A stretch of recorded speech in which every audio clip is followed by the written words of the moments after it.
Alright, guys, what's up, what's up, what's up, what is up? You are watching the Trout Show post game World Chess Championship live. Ladies and gentlemen, if there is anybody who missed the game today, it was an absolute stunner. It was by far the most interesting and exciting game of the tournament so far. Game 1 was a great game. Magnus completely muffed a totally won position. He was never in any trouble. Fabi found some defensive resources and managed to survive, and then the next 4 games were dull, listless draws. Now today was the first of 2 consecutive white pieces that Magnus had. He has today, tomorrow is a rest day as far as I know, followed by another game where he will get white because they reversed the colors from the first and the second 6-game segment of the match. So that way, Magnus gets 2 whites in a row, but Fabi gets to start and end the match with the white pieces. So we expected that there was a chance that maybe Magnus would go for the throw today, and he did. He played e4 immediately. We got into Fabi's pet line, Petrov. Magnus played a bizarro variation where on the 4th move of the game he played a move I've never seen before in my life. Maybe it exists, but I've never seen it. We got into an extremely positional game where Fabi were a couple of very small, almost inconsequential inaccuracies by Magnus allowed Fabi to press for an advantage. He continuously outplayed Magnus throughout the game, finally culminating in Magnus sacrificing a piece for 3 pawns, and ultimately turned into 2 pawns. Finally, he did this incredible pawn sacrifice, allowing his king to penetrate into the g6 square and dance around these 2 blockaded f-pawns and hold off a miraculous draw. Now, ladies and gentlemen, I know it's not what you wanted to hear. You wanted to hear that blood was shed. Well, ladies and gentlemen, this was as close as you're going to get. This was an absolutely epic, classic, timeless game with many twists and turns, and there is a chance, I haven't looked into the analysis yet, but there's rumor, and I know exactly where the moment is, we're going to take a look at it. There's rumor that there was a moment, just one single moment, when Fabi might have had a chance to win this game, to win this endgame. But he thoroughly outplayed Magnus Carlsen. Magnus was brilliant on defense. The guy has no weakness in his game anywheres. And so we found ourselves in a draw in Game 6. And let me just check in on the chat. Veritwitch. RPD managed to get in first, just ahead of Veritwitch. Thank you guys for joining me. So it was a draw. I'm going to leave you guys on my World Championship background. I'm not going to be able to get up the pictures, unfortunately, for my World Champion review, but I'll just talk about them briefly, and if you want to take a closer look at my review, I'm doing sort of a review of the linear World Champions through time, leading up to this current World Championship. So if you're interested, it's in my WCC chat room on my Discord, and there's the link for it if you guys are not a part of this. So I'm going to put you on for just 1 more minute. I'm going to fix a couple of things up here, and then I'm going to be back in literally 1 minute, and we are going to take a look at Game 6 from the World Chess Championship while it's still fresh. An absolutely epic, stunning game with many twists and turns. A positional game, not a tactical game, but a very exciting nonetheless. And Fabi was so close to the win. So we will be right back in 1 minute, ladies and gentlemen. Enjoy the music, and don't go anywheres.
Okay, we're back. Okay, sounds good, RPD. RPD's gone already. Oh, the temporary world of Twitch. There's Brooklyn Raw. What's up, man? Okay, so let's get right into this game, guys, because there's been a lot of chess already today, so let's keep this action rolling. So we had e4, first time in the match been played by Magnus. He played d4 and c4 in the previous game, so he's now played 3 whites and played 3 different opening moves. This is a more normal move, but everybody knows that Fabiano plays the Petrov's opening, which is what was played today, knight to f3 and knight to f6. So for those of you who are brand new to this opening, here's the basic idea. Black is attacking a central pawn the same as white is, and so he's hoping that there's going to be an equal trade-off of pawns in the center. The key point is that once the e-pawns are eliminated, then the only pawn break is going to be probably on the c-file, because both d4 and d5 are going to get played, and the only way to break the position open, the only pawn lever, is going to be the pawns in the center of the board on the d-file. So it's very, very difficult to break through and make any kind of an attack. Whereas in a standard game, let's say, for example, after moves like knight to here and the bishop move and the knight here or something like that, the 2 knights defense, as in the video that I'm making for Brooklyn Raw, and some other people have asked about it, there's a completely different type of a break. Thanks, Schwalbe, for that, host. Appreciate that. So here in this line, the d-pawns both are threatening to break. It's quite a big difference because you can play that move sometimes with tempo, threatening to push your pieces into the game and bully your opponent around in the center of the board. For example, here in the move d4, after pawn takes, white has the additional possibility of playing the e5 pawn push. He can also simply castle. Or after knight takes and rook to e1, d5, bishop takes, queen takes, knight to c6, taking advantage of the pawns, of the pins. And white is going to get his material back. These are the kinds of things that can happen when you have pawn breaks in the center. So the nature of the Petrovs is it's trying to eliminate that pawn break by exchanging the e-pawns immediately. It's an aggressive looking move, but it actually turns out this opening is quite defensive in nature. Are you guys having some problems with the board? Okay. Thanks, Brooklyn Raw. I don't know why I did that. I had it set up right. Thank you, man. Appreciate it. Okay. So make sure that you guys can... were you guys able to see that analysis at least? Yeah, so basically it's a trade-off, right? But there's a trip that black has to watch out for. If knight takes, you don't want to take this pawn immediately because of the move queen to e2. Where, for example, if the black knight moves away, oh no, there's a discovered attack, and now white has the powerful riposte knight to c6. Boom! Attacking the queen and a check. The queen can't even come into block because that square is also attacked by the knight. You can try other lines, like you could try d5, and after d3 you could try queen to e7, pawn takes and queen takes, but at the end I've still got pawn takes knight, and you can't take back because of the pin once again.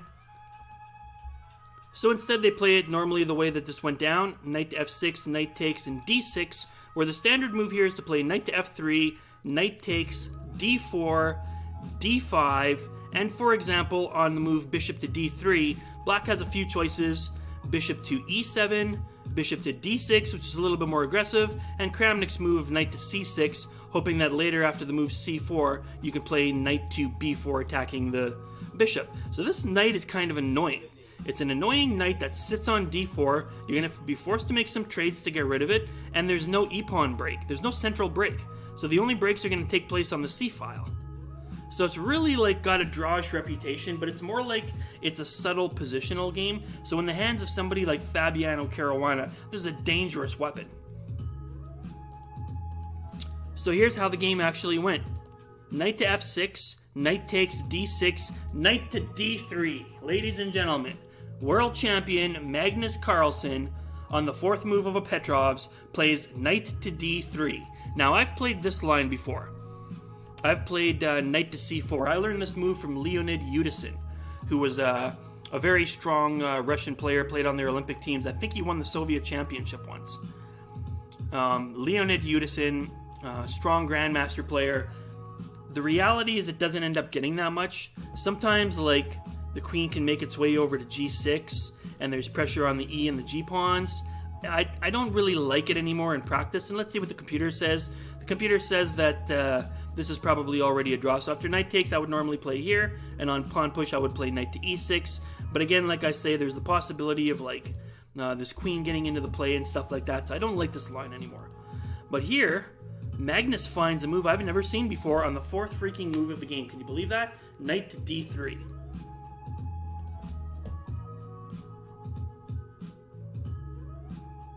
Right, Brooklyn? Like, what's that, man? Knight to d3.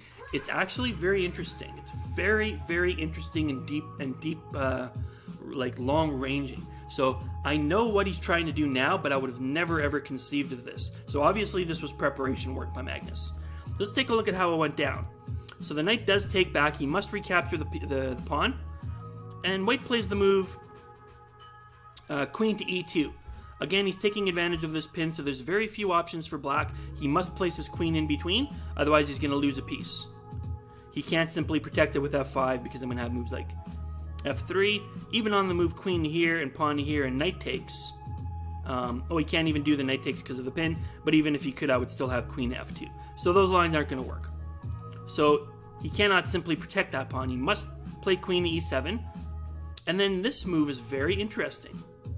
Knight to f4. The idea behind knight to f4, there's twofold ideas for this. Number one, if the bishop should come to f5, white has the extra possibility of playing g4, where if the bishop comes back to g6, I can chop it. So I can win a bishop pair and try to take advantage and use my bishops to attack this temporarily underdeveloped queen side. The second idea is that if the knight comes back to its natural outpost on c5, I can win a tempo now with the move d4. So this is a really interesting line, guys. Hey, DJ, how you doing, man? Taking a look at the outstanding game today from the World Chess Championship. By far the most exciting. I hope you guys have some comments. I'm very interested to hear your questions and your comments, so don't be shy as I'm going through this. I'm going to take extra time to look into the chat today and try to keep up on that.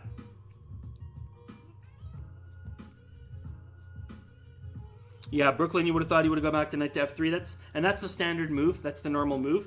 But Fabiano knows these lines so well, and Magnus just wanted to trick him up with something different. That's all that was going on here.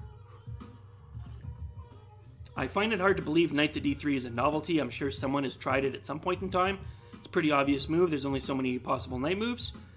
But I have certainly never seen it at high level play. I've never seen it at any level of play. I've never seen a game with that move.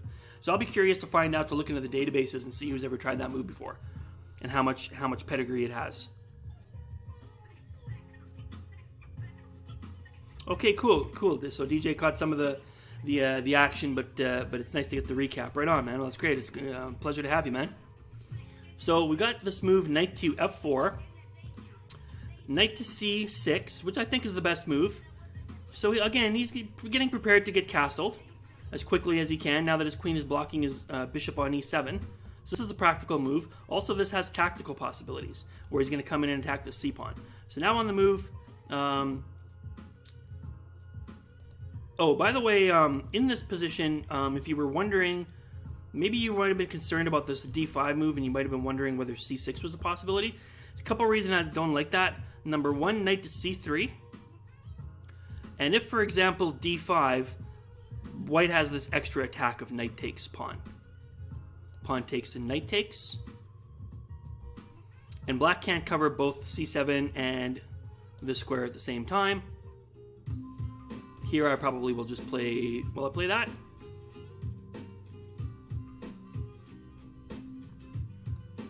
Wait a minute. What's going on here?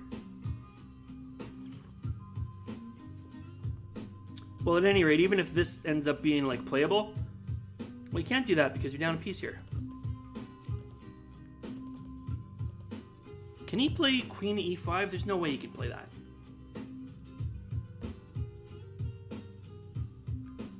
Queen to a5.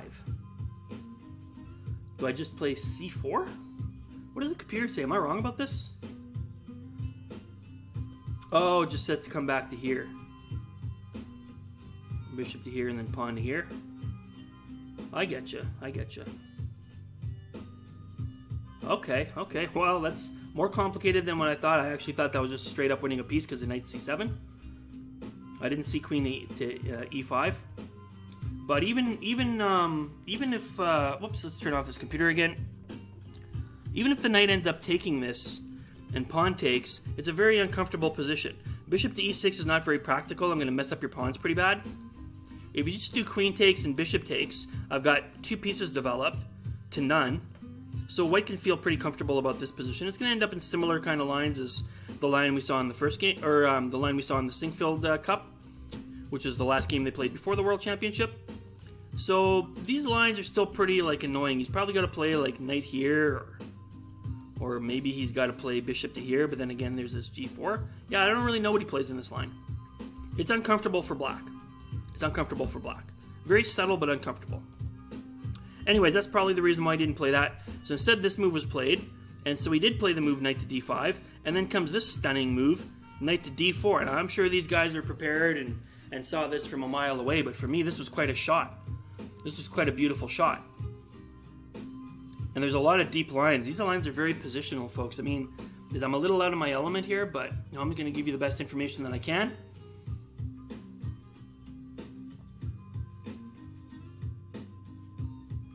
Yeah, Brooklyn was confused by move 3. I mean, you and me both, brother. These are the nature of these kinds of openings. So because there's no pawn breaks, there's a lot of piece play early on in the game because there's no pawns in the center. So how do you break up the pawn center when there's no pawns?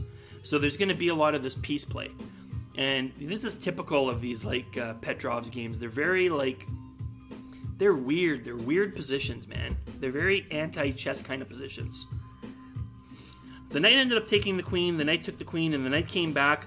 I mean, maybe that's the best move, but the other possibility that was interesting here is whether white could get away with playing knight takes c8. Now, here's my line.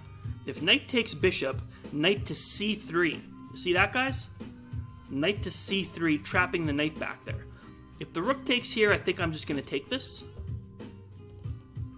If he plays knight takes, I'm probably going to do rook takes.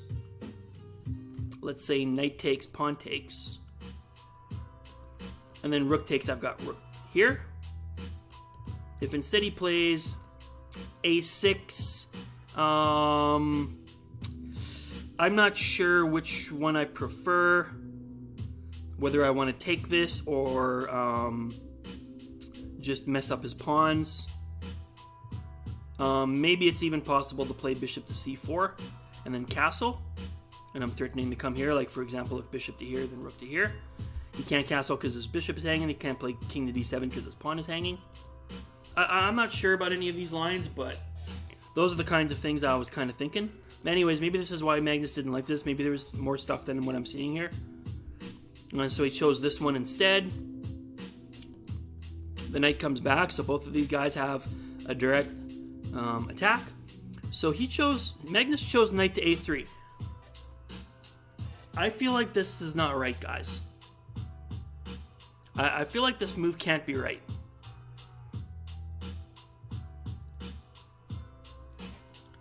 I mean, I think it led to let me just put on the computer here for a second. I mean, it says that white is fine here, but something about this move is wrong for me. Oh my god, Calculated Chess just subscribed? What? That's a gift sub from Brooklyn Raw, man. Thank you so much, man. That's awesome. Welcome, Calculated Chess. Calculated Chess, the newest member of the Trout Merch. The Trout Merch crew. He has ordered a Trout mug, folks, and it is on its way.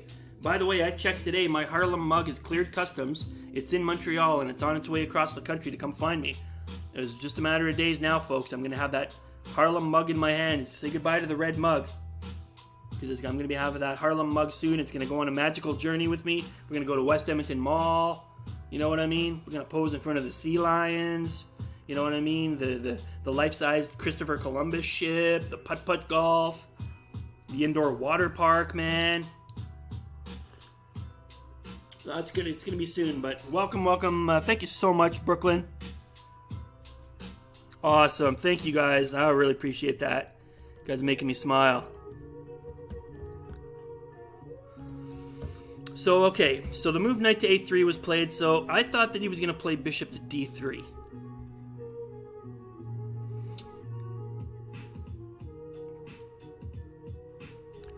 So he might be able to play king to d8, but I feel like that can't be right either. He might be able to get away with it, or even maybe king to d7, just in that the queens are off of the board. But I think instead he can play knight to c5, knight takes, king to d8, knight takes bishop, pawn takes, knight c2 check, king over, knight takes rook, and so both guys are going to have knights trapped in the corner. White has an extra pawn, but it's a crappy doubled d-pawn, so it's basically useless, but it's still an extra pawn. I mean, I don't know, guys. Maybe this is just trash. Maybe like knight to b3 is coming up. I don't know. Maybe this line is just crap. Maybe this line is just crap. What does the computer think of this? It suggests b4, but he's still going to be able to play knight to b3. I don't know, man. Maybe it's playable, but that doesn't look very good. It doesn't look like he's got any winning chances. So instead he extracts it, knight back, knight a3, knight to e6, and then comes the move f3. He just wants to get that knight out of the play for a while. Does he go back to c5? Yeah, he does.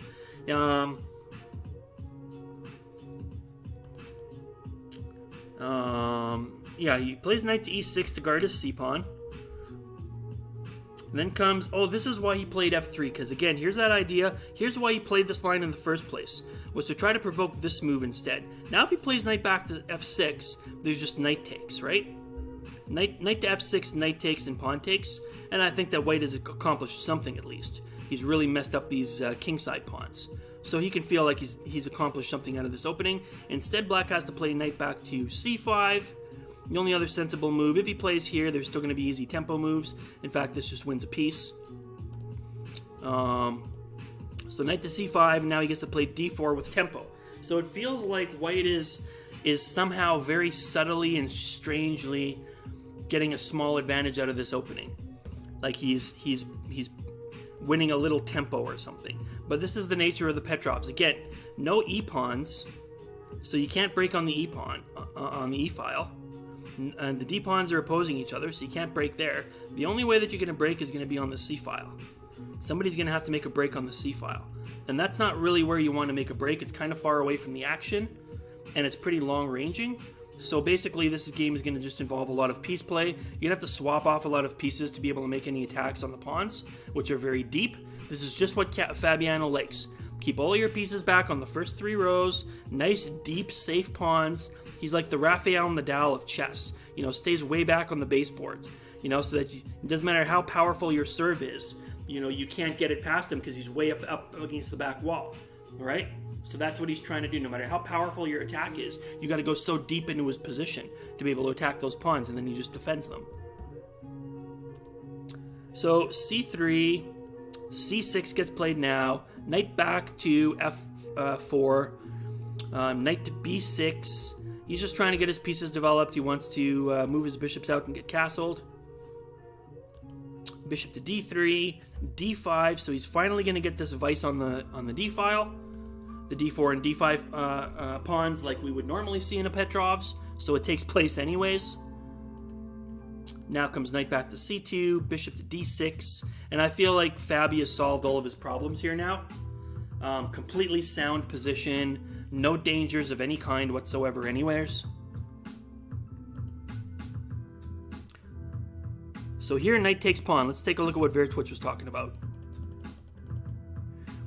Knight takes pawn. Why did he retreat his knight instead of taking the pawn with a knight? Let's take a look at... let's see which position you meant exactly. Is this where you're talking about right here? Move 12. Okay, let's get to move 12. D4. Wait. D4.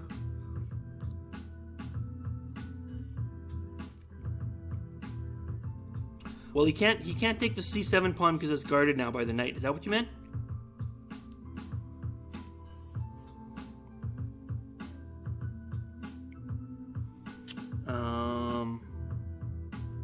King takes d4. Here you're talking about? Oh, why he didn't take this pawn, you mean? Because he's got this one, that's why. Because now the knight is guarding c2, so when the king comes over and the knight takes, you don't have this knight takes c2 anymore because the knight's guarding it. That's why he played knight to a3. So now white's weird-looking knight move is actually coming into effect here. Yeah, that's the reason why he didn't take that. And so this move was part of Magnus's opening preparation. That's part of why he played this line, for exactly this purpose. Knowing that he could always win that tempo with d4. So that's why I mean, like, it feels like white is sort of trying to get some advantage here, but then look at how the rest of the moves play out. c6, a tempo. So black has won his tempo back. Knight to b6, bishop to d3, d5. Knight c2, bishop to d6, knight takes and bishop takes, and black has completely untangled all of his pieces. Everything looks solid. There's no real point of attack for white here. Black is probably this. Let's put it in the computer, but I bet you it says it's a dead draw.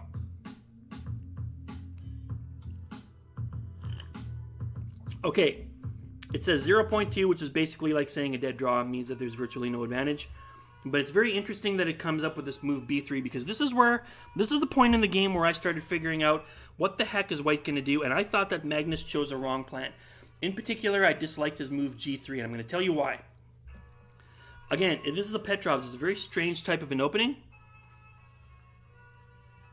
Shout out to Veritwitch for the good questions. Rookies like me don't know what questions to ask. Yeah, Veritwitch always asks good questions, and I really appreciate that, Veritwitch.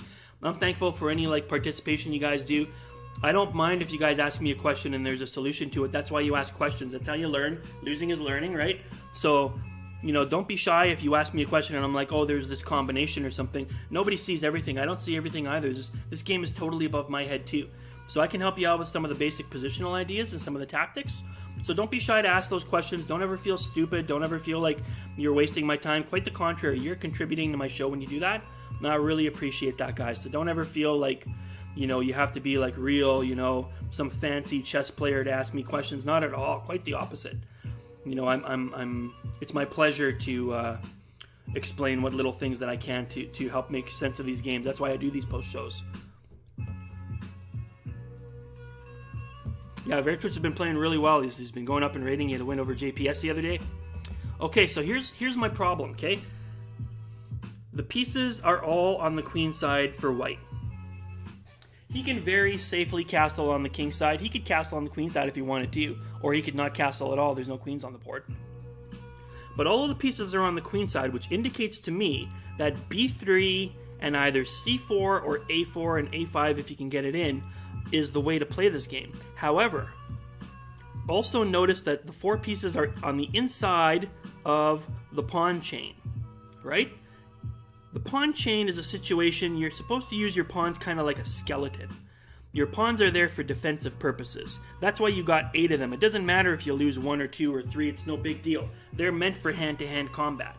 That's what they are. They're little foot soldiers with swords and shields, right? They're not cannoneers or guys on horses. You know what I mean? Where if you lose one, it's a big blow to your army. They're little tiny guys and they're frontliners. So the pawns are your skeleton, and you're supposed to hide your pieces behind your pawns, use them to take the brunt of the attack, and then hop over them and come up from behind them with your heavy pieces to finish off the attack, right? So generally speaking, in a situation like this, the way that you would put your pieces is the way that they're aiming towards the king side on the inside of the pawn chain, not to try to come out here ahead of the pawns on the outside of the pawn chain. So it's kind of a paradox that because the way that the position is, that it's probably white's best plan to make some sort of action on the queen side here. Because that's where his pieces are, even though they're on the inside of the pawn chain. But there's no real attack over here. There's nothing. Like, what is he going to do? It's a wide open chessboard. There's no more queens on the board. What is he going to do? He can't even lift his rook up because black also has 2 raking bishops coming across the board like this. I feel that Magnus came up with a bad strategy here. And I know I'm nobody that should be criticizing Magnus Carlsen. I'm just telling you my 2 cents. That I feel like Magnus had to already be thinking about moves like b3. And whether b3 and a4 or b3 with the intention of playing c4 one day, I don't... Excuse me, I don't know that. I don't know which one is supposed to be played. But I do know that this move, freeing up the bishop and rolling on the queen side, it's got to be where the play is. I mean, is it great for black at this point? No, I don't think it's great for black. I don't feel like black has any particular attack either. It's very unlikely either side is going to get any play on the e-file with their rooks. Lots and lots and lots of squares all covered by white pieces. Very easy to move a bishop and connect your rooks on the e-file. So nothing's going to happen here. The d-file is not likely to get broken up. There's only two possibilities to break the center, which is the c-file. So the c-file could come into play one day, and then you will have static pawns on the d-file. The knight doesn't have a lot of great squares to move to. I don't really know where it's supposed to go. Is it supposed to maneuver to here on f4? So I don't feel like either side has a quick attack, but I do feel like if you want to do something, you've got to break. You got to break with the pawns. And it's more likely for white to do that than for black. In fact, I would say that this knight on c2 is slightly better placed than this knight on b6. But in exchange, black has a bishop on, his bad bishop is on e6, whereas the white bishop is still stuck on c1, but it's white's move. So it's a very balanced game, but I wouldn't call it drawish. It's just very balanced, and it's going to be a positional struggle, which is exactly what happened. Carlsen still has a bishop not moved. Seems white is a move or two behind. Yeah, I mean, the reason why he's not really a move behind, number one, because it's his move, and number two, because of that knight on b6. That knight on b6 is going to have to move, otherwise black can't make any initiative over here. Without any initiative, he has no winning prospects. So let's see how this game develops over the next little while. So we're basically done the opening for all extensive purposes, even though there's queens off of the board and the bishop's not defended. This is not an endgame. Nobody's trying to push a pawn to get a queen. So this is not an endgame, and this is not really an opening, even though the rooks are not connected, and neither king is castled, because you're already in a position of maneuvering your pieces to squares where you can gain positional or material advantages that you can push into a victory in the endgame. So this is a middle game. We're in the middle game now. So the king does go to f2, h5, a bit of a strange move, but he wants to lock up the king side quickly, h4. The knight comes back to c8. As I said, the knight has to get out of the way quickly so that he can make some motion with his pawns. Whoops. Yeah, no, I mean, you don't have to castle with queens off of the board. It's already time to start bringing your king into the center of the board. In particular, with king to f2, he might have already been considering that h5 was coming. I don't really understand the point of that yet. Like I say, it's probably just to lock up the king side. You can't let that pawn just run unhindered, because then it's really going to cramp white's position. So he might have already played that with that intention, with the fear that, let's say, for example, if he plays bishop to e3, h5, and h4, then now black has the move bishop to g3, which is annoying. So now he can't get to that f2 square. But no, with queens off of the board, you can start moving your king towards the center. The most dangerous piece is gone, and the rooks aren't in any danger of getting near that king right now. So yeah, you can definitely avoid castling here if you want to. So he's going to get to move his rook over to e1 with one fail swoop instead of two now. So h5, h4. Well, thanks, Brooklyn. I really appreciate that, man.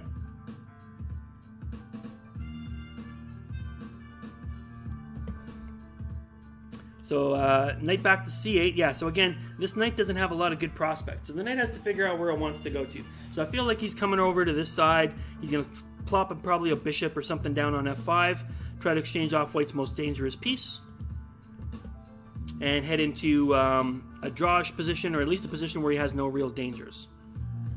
So now comes the move knight to e3. Once again, you see why the knight is a little bit better. It's able to move towards the center, where it can attack multiple sides of the board very quickly, even though some of those squares are not necessarily good squares. The fact is that he can get to multiple sides of the board, where the knight was forced to move backwards and he's a little bit deeper. He's only going to be able to play on one half of the board. Whoops. So the knight does come to e7, and g3. This is a move I really disliked.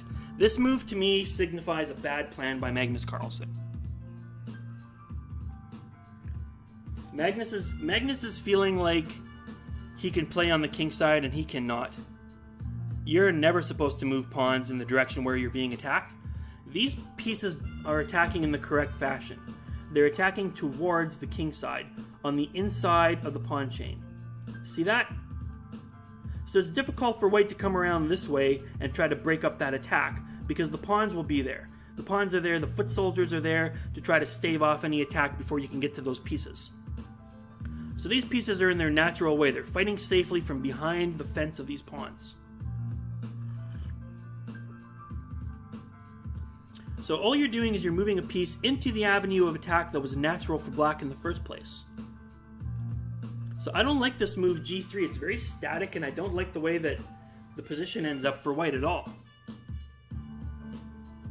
I still feel that he should have been playing on the queen side. Let's move it back a move and see what the computer says. I'm going to suggest that b3 is the move here. It does like g3. The computer does like g3, believe it or not. Is it because he's afraid of bishop to f4? I don't understand this move, guys.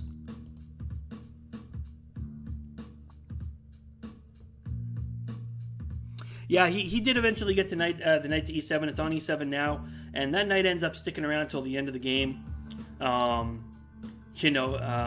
That's why you keep your pieces behind your pawns, man. You keep them behind the shield, and you only peek them out to make little attacks and stuff. Put them on squares where it's not favorable for your opponent to exchange. So just out of curiosity, what does it say after the move knight to e7 about b3? And the answer is, it's about the same, according to the computer. It's the same thing. But it's a different strategy. And now it's suggesting for black to castle. You see how it's already changed the outlook of this game, the strategy of this game. It's a completely different plan.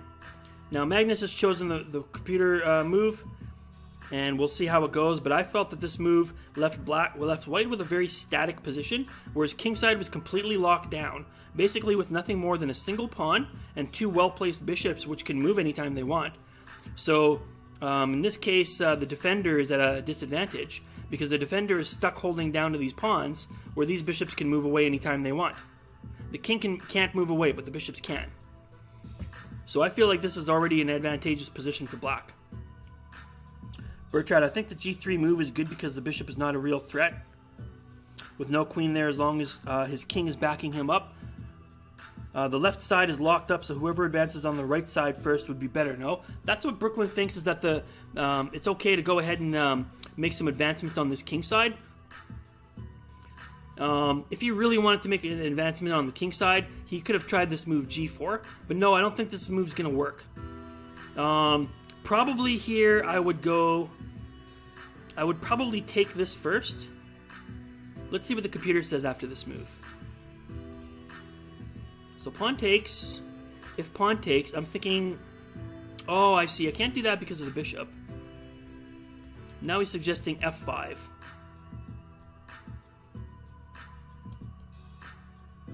And then now he's going to castle, pinning the pawn. So he's just going to get a bunch of swap-offs, and that king side is completely neutralized. I didn't really think about g4 either. At least it's a pawn break. At least it's an attempt.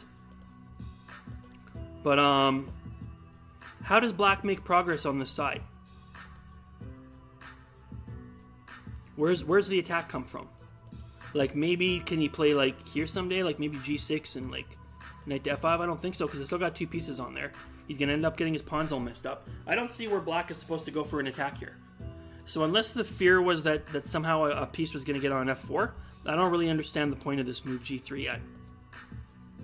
But that is the move that the computer likes, and that's the move that was played. And bring the rook to the g-file. Yeah, maybe that's his idea, was to play g3 first and then the rook over and then come up. But then his h-pawn is hanging, so I mean, that's a pretty long-ranging plan. He would have to play his bishop like this, and move his rook over this way, and then push this pawn, and then to what effect? I mean, you can't force black to take that, so you're not going to get an outside pass pawn, and even if you could, the rook is directly defending it. Black can castle it at any point in time and play the rook over to g8. The general rule of thumb, guys, don't play on the side where your opponent is attacking you. That's not where you want open lines. You do not want open lines in front of your king for your opponent to attack you. You want to play on the opposite side of the board, take your opponent out of whatever plan that they've already got, and then bring the heat over to where they're putting their king. So right now, that's probably why Fabi's delaying the castling, because he wants to kind of keep that option open. He doesn't want to castle into a bunch of into some kind of a hornet's nest on the queen side either. Brooklyn says he still wants the rooks connected, and I agree. I want to get those rooks connected quickly too on both sides. The reason why I feel like he's not developing these rooks right now is because, again, black hasn't committed to castling yet, so I don't know where he's planning to go.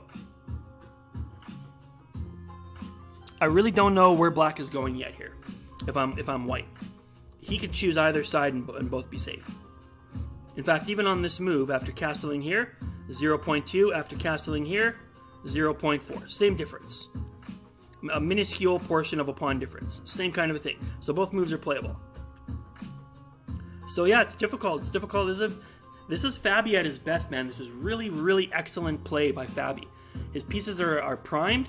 He's locked down the white king side, and I feel like any advancements over here are detrimental to white. Rufus and Doofus coming in with a biddy. What is up, my friend? Welcome, welcome, welcome. Taking a look at that extremely exciting Game 6. What did you think of that, Rufus? What did you think of that? Twitch says, all the big super maestros said castle, castle, castle for, oh, do you mean in this exact position, Twitch? I've noticed these types of players don't have time to develop or castle. They start fighting from move 1, 2, 3, yeah. And that's why we've delayed so long in this position. As Mellow Mood comes in with a raid. What is up? He's making the candy corn dance. The candy corn is cartwheeling across the street. What is up, Mellow Mood, dude? How are you this fine, lovely day? Brooklyn says, why does it matter which side black castles on before white castles? Well, because he's already moved his king, so there's not going to be a castle. But the basic idea is that if black were, let's say, to castle right now with this move, right? Let's see what the computer says.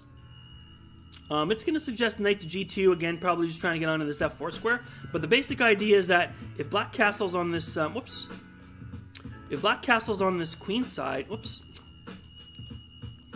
then any kind of an attack over here with the white pawns is going to be potentially devastating, because if your attack breaks through on the side where the person's king is, then that could lead to a mate. If you break open on the side and the king's not there, like let's say in this position, if black castle's on this side and I decide to just launch a crazy attack, even if I completely, totally bust the queen side up into a million pieces and start running around stealing pawns, none of that is ever going to lead to a mate, because that's not where the king is. The king's on the other side of the board. So whenever you're in a situation where you're attacking on opposite wings, which is a common technique, if one person has more power on one side of the board that you can't defend, don't waste your time trying desperately to defend against something you can't defend. Counter-attack on the other side of the board. And then usually whoever is stronger in the center is going to win that race. But if the person who's attacking on the king side busts through first, that side can lead to a checkmate. That's why you got to be really careful before you start launching an attack. Because if you launch a bunch of moves over here, and you let black make some moves on the king side, and then castle, and then launch on your king, that attack is going to be like undefensible. He might even completely ignore you while you attack his queen side, and just bring the heat right to your king. So that's why sometimes you'll see people where they'll delay castling a little bit. They want to see where you're going to castle. If you can launch a pawn storm at your king where there's no danger, then go for it, man. If you're going to do that to your opponent's king, just go for it. Launch everything but the kitchen sink at them. You know, break them right open. That's what I think is happening here. So c5, bishop to c2, and finally black makes a decision to castle. And now we have the move rook over to d1. I think that white realizes that he doesn't have any real prospects over here. Like, I don't really know that this move does anything.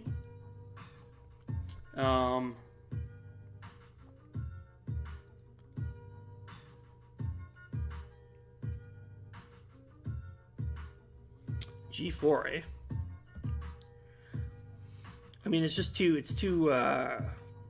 open, man. Probably pawn takes. I'm gonna guess pawn takes, and then I'm gonna say f5. And then I'm probably gonna push this. I'm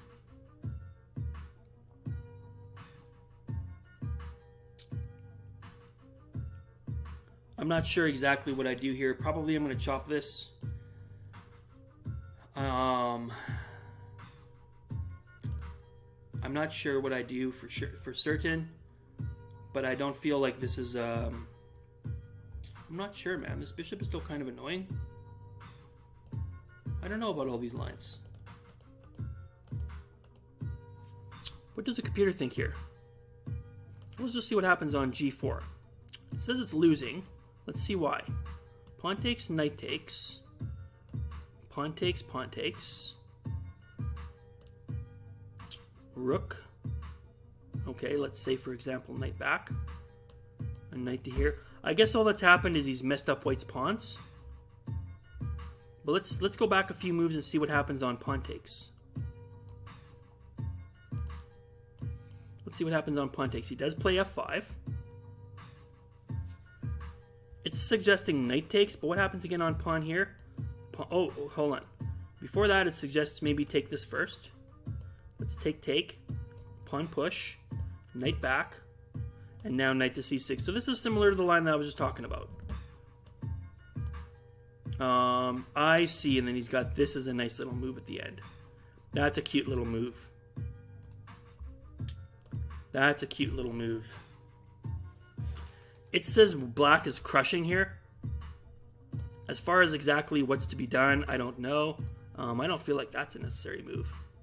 He can't play rook here because of... Can he play that?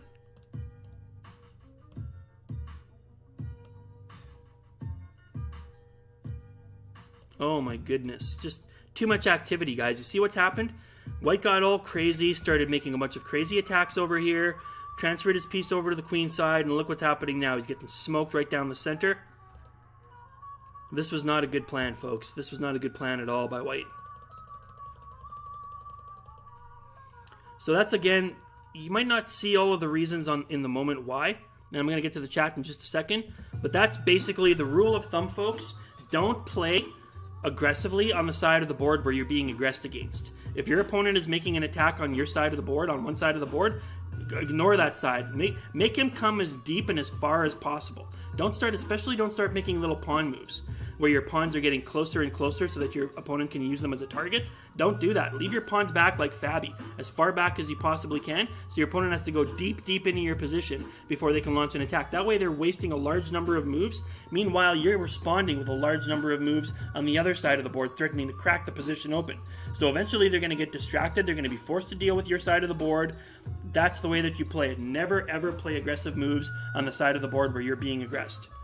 That's your rule that's your nugget of wisdom from this game. Ray Vitols. White's pro, well-placed king, more control of the king side with the pawns. Con, knight to e3 blocks his bishop on g3 and somewhat a weakness. Yeah, I mean, white has control over like his own little kind of corner of the white side, but by the same time, these pawns are static. That's why I didn't like this move g3, because I don't think there's any prospects to ever move these pawns. So now white is tied down to the defense of a backwards pawn on g3 and another unprotected pawn on f3. So he's got a lot of problems here.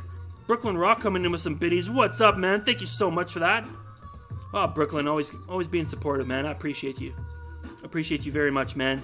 Can't wait to get the Grasshopper games going. So that's some good analysis, Ray Vitols. Really well said. Some great insights there. So now this is what I mean. Like, Fabi really played this excellently. His technique was brilliant. He understands these positions so well. If you start giving him a lot of like pawn breaks and sketchy tactics and stuff, Fabi gets a little uncomfortable. He doesn't like to be aggressed like that. But if you give him just a solid positional situation with a lot of piece play, Fabi is unbeatable. There's nobody in the world better than him. Sorry, I'm way back on the chat here, guys. Just catching up now. Belle's in the house. What is up? Joanna Tries is in here. What's up, Joanna? Lucy Moody's in the house. Holy macaroni. Everybody is in. Ravitol says, Black's pros, better placed pieces and more solid pawn structure. Cons, his king is misplaced, blocking his rooks. Well, that's interesting analysis. I mean, I feel like Black's pros is bishops on d6 and e6. They rake on both sides of the board. They're perfectly placed, and there's no real practical way to dislodge them. And he can also easily attack the static king side with moves like knight forward, and if necessary, he can break these f and g pawns. Black's king is safer than the white king, because the black king is not tied down to the defense of anything. White's king can't wander. You can't give up this g pawn or you're toast. Rufus and Doofus, yeah, Fabi at his best. except for missing that made in 64 that the computer found. We'll take a look at that in a few minutes. There's some speculation that Ian Nepomniachtchi, Russian Grandmaster, found a brilliant, absolutely brilliant line, and we're going to take a look at that. And I know just where the moment is, and we're going to see if we can figure out how or why that's a win. And if that's the case, then that is going to be, wow. I mean, what a thing for Fabi to go back and find later, that the computer found some line to win in that fortress. I would be shocked, but if that's the case, it'll be very interesting. And we'll hear more on that, I'm sure, in the coming days as people analyze it.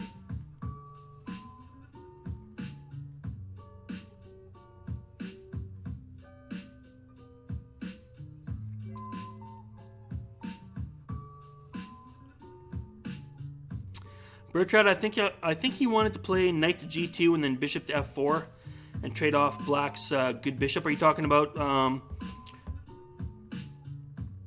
Oh, you mean why he wanted to play g3? Yeah, and that's probably exactly what he was thinking, Rufus. But as I was saying earlier, I feel like I don't know that it's a better plan, but it's just, here's the problem, right? You're playing on the side of the board where White is aggressing on. The pawn chain or the pawn structure goes like this for Black. Right? So here's the line of the pawn structure. It's going in this way. So all of Black's pieces are doing what they're supposed to be doing, which is hiding behind the pawns, which are the skeleton of your position. They're your sword and shield men, fighting from behind the ranks. And they're doing what they're supposed to do, fighting from behind the pawns, letting the pawns take the brunt of the action, right? While they just kind of peek out from behind when the moment is right. Same thing with this knight on e7. Meanwhile, White's pieces are all kind of going this way as well, because that's the inside of the pawn chain goes this way for White, right? So the natural play for White and Black are both towards the king side. But the problem is that this king is now tied down to the defense of two pawns, so it can't wander. This Black king doesn't have any such issues. Also, there's a rook directly attacking on the f-file. So I feel like Black's prospects are better over here, and I don't think that White should be playing on the king side. I think he should be playing b3 and either a4 or c4, I don't know what. But he has to break this structure up. He's got to find some way to break the structure up. So maybe his idea was to play this first, get the bishop out of the way, and then play b3 and c4, and bring a rook over to maybe to the c and b files. I don't know. I don't really know what his plan was, but I don't like this move because now for the rest of the game, White is tied down to the defense of these pawns, and Fabi handled it beautifully. So let's continue on. Rook to d1, rook f2, d8. The knight comes back to g2, the pawn takes, and the pawn takes. So now we have an isolated pawn situation. Of course, he didn't want to do rook takes and fall for this. Whoops, let's turn the computer off. So the pawn takes. And then comes rook to c8. Whoops. So Black's starting to get his pieces all on beautiful squares. The pawn chain, even though there's only one pawn now it's a blockading pawn situation. But still, the pawn is here, and the best thing to do is to hide behind that pawn and come out and attack from behind it. Right? Same thing with White. White wants to place his pieces behind that pawn and use this pawn for shielding. Shields his king, shields any attacks on the e-pawn, right? So that's your sword and shieldman right there. And that's what White's trying to do, and that's what Black's trying to do. Again, I feel like White's play has to be on the queen side if it's going to go anywheres. So he does play bishop to b3, knight to c6. Now comes the bishop to f4, and then comes this interesting move, knight to a5. That's a pretty strong move. Wow, knight to a5 is a beautiful move. He's threatening to come into the c4 square.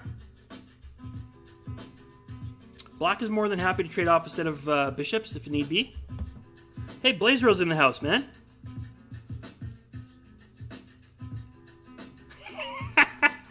You're in on the Mellow House, and there was something weird in your food. Is that what you're saying? There was something weird in the blood. Thanks for keeping the music going. We're going to switch over very shortly, so keep those song requests coming in. Exclamation SR and then the name of the song or the link to the YouTube video. We'll get you a song in queue, and we're going to put that on very shortly, guys. RPD, Advanced Chess Principles and Tips. Thanks. Oh, you're welcome, RPD. Just sharing my 2 cents. I'm not a computer. I'm not a grandmaster, but hopefully I can share something interesting. Kingly's in the house. Man, I'm so behind on the chat. Cool, man. Do your thing, Kingly. Hope everything works out good with your computer. Keep me up to date on what's going on with those panels. If you have any issues, keep letting me know, and maybe we can walk through it. We can do a Discord or something like that. I want to make sure you get those sound effects set up. I really enjoyed your impressions yesterday. You had me laughing so loud I was waking up the neighbors probably. I believe White's original plan before even G3 was to play bishop to D2, rook A to G1 as Noob Protector. Makes a splash on the Trout Show. What's up, Noob? What is up, Noob? Have yourself some Timbits. Everybody has Timbits on the Trout Show. What are Timbits? Well, they're miniature donut holes, of course. And what's inside of the Timbits? Jam. Jams and jellies. Pudding and custard. Timbits. Okay, so have some of that. Shield wall, classic Viking strategy, says RPD. Yeah, that's what you're supposed to do with your pawns. Your pieces are used for fighting, right? Your pawns are a defensive structure. They're there, that's why you got 8 of them, because it doesn't matter if you lose a few of them. They're foot soldier guys. They're guys with shields like this. That's why they attack to the side, right? You can't stab right in front of a guy because he's got a shield there. So you kind of got to hit around the shield, right? That's why they attack to the diagonals. That's the very nature of the pawn. That's how they were designed, right? They're foot soldiers. My pawns are fighting pawns. Yeah, yours are always fighting pawns, Mello. Mello, the world's leading authority on the anti-hyper decelerated dragon. So knight to a5. Let's see how this turns out. So he does play the rook move.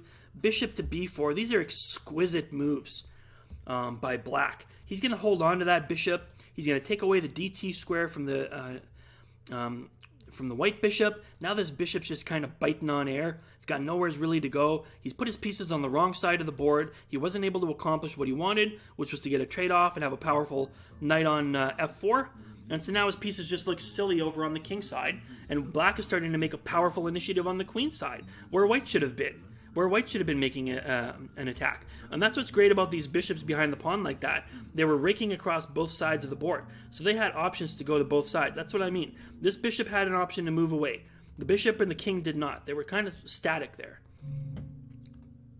So the bishop comes back to d1. He's just trying to save it from the attack by the knight. Now the knight can come to c4, which it does.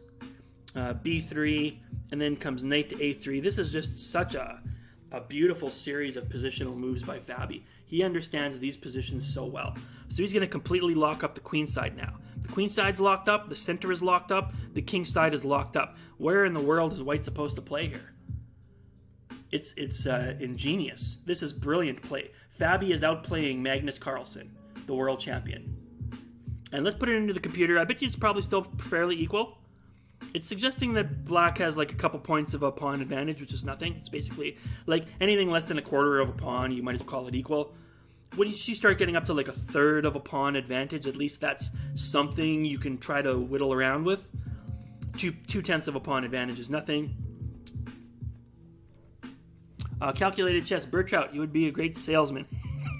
Yeah, just trying to make my points, but and feel free, guys, to no, I don't have a Timbits emote, Rufus. We're gonna have to work on that. Feel free, guys, to like make comments and tell me your thoughts and stuff like that. Again, we're just talking. We're talking about like the different possibilities. I'm sharing some of my insights and stuff like that, but I'm just some schlum. I really don't. This game is kind of above my head. Like, this is a classic, guys. This is an absolute classic. We haven't even gotten to the exciting part yet. So if you guys have comments and you guys have improvements, man, I'm all ears. Especially some of you that are stronger players. I'm very, very interested to hear your comments and your questions on this position. So I'm going to try to keep up on the channel more. Fish Rat Cow, what's up, man? How you doing? Thank you guys so much for joining me. I really appreciate it. It's a good crowd today. My numbers have been going down since I started doing these streams, but I want to keep doing them because there's a handful of people that really, really enjoy them. So I want to keep on doing them, but my numbers have gone from like 22 average viewers down to like 17 in a week from these streams. So I really appreciate that there's a decent crowd today. And thank you guys for popping in, and feel free to hang around as long as you want. Have I been Ceci, what? Net for the analysis? What does that mean? Have I been what? The only analysis that I've done is I was watching the chess.com stream. I can't wait to show you guys this position where I called the draw from a long time ago. Now maybe that's not fancy, and I feel like maybe the guys were a little biased towards Fabi because it American broadcaster and stuff like that. But from the move king to g6 in the endgame, I knew that Magnus had the draw. Now it turns out that maybe there was this one moment where Fabi really could have gotten the win. That line by Nepomniachtchi, and we'll take a closer look at that one. But I believe that the move rook to g6 was a fortress, and although I admit that there was a lot of things that I didn't see as far as things that Black could try to do to make improvements on the position, I admit there was stuff I missed. But it didn't make any difference because the fortress was already there because of the nature of the pawn structure. We'll get to that in a minute. But it's much like this here. You see how there's these 2 pawns in the center of the board? You might think, well, look at all the open pieces and open files and open bishops and stuff all around those 2 pawns. This is an open position. It's not an open position. This is a closed position. In a closed position, the knight can be a very valuable piece. The reason why it's a closed position is because there's a static pawn structure which cannot be changed, that both sides have to dance around. You cannot approach these pawns from 2 different directions. You have to pick and choose one direction to come from. You can't be on both sides at once. And so because there's a blockade in the center, the rooks can't use that file, and so you're constantly using your pieces dancing around them. This is a closed structure. If you get down into an endgame like this, the knight is better than the bishop. I know it seems weird, but that's the situation. This is a closed endgame. Thank you, Rufus. I really appreciate that, man. These are pretty ghetto streams, but I do like to come on and hang out with you guys. Yeah, no, it wasn't. Oh, they found another swing kidda? Did they find another fourth win with bishop to f4? I'll be curious to see that because I haven't even heard of that one. The one I heard was the bishop to h4 line. So swing kidda says Chess Bras found a win too.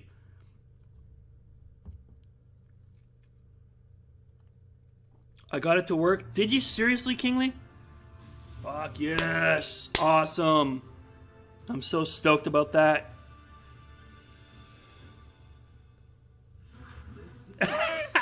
Kingly has some vampiric urges. What's going on there, man? Kingly has been affected by the Blaze Rose stream. Okay, we're going to turn on the Nightbot, guys. Let's get those song requests in. We're going to go to the Auto DJ.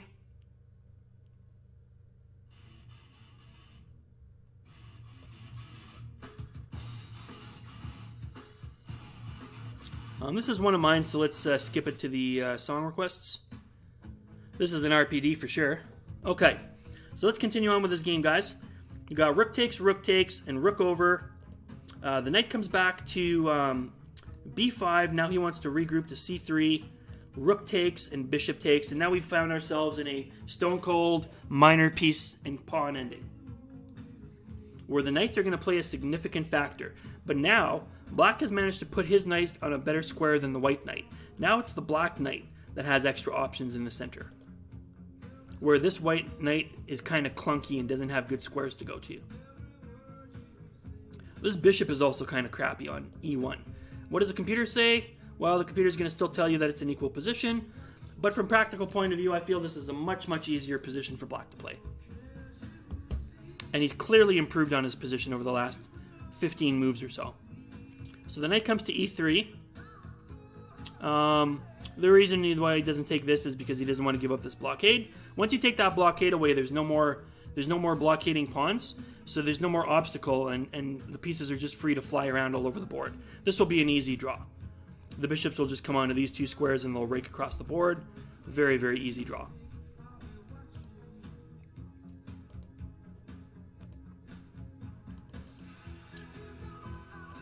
So instead he plays knight to c3, defending his pawn. Bishop to c2, so this is going to be really difficult to make an attack against. Black's going to keep it all blocked up. And once again, another absolutely brilliant move. Bishop to a3. He took advantage of that square a number of times in this game. Poor Magnus must be so frustrated. So this pawn is under direct attack, this a pawn. There's nothing really that can be done to save it. He's not worried right now because this pawn is under attack, but what's he going to do after bishop to e6? He's not going to have this anymore, and this pawn's going to be under attack, and he can't play bishop to b1 because that's under attack from the knight. This is really frustrating for Magnus right now. All of his pieces are clunky. All of these pieces are on the wrong squares. Black has basically held this position with nothing more than a pawn on the king side. And now he's taking advantage way over here, where long ago white should have broken the position open. He didn't do that. Ball's putting the knight on g1, then the white bishop. Okay, keep an eye out if you're still around, Swing Kidda. Keep an eye out when we get to that position. I'll be very curious to see that line where the chess bros found a good line there. I'll be very, very curious to see that. I also want to look at that Nepomniachtchi line.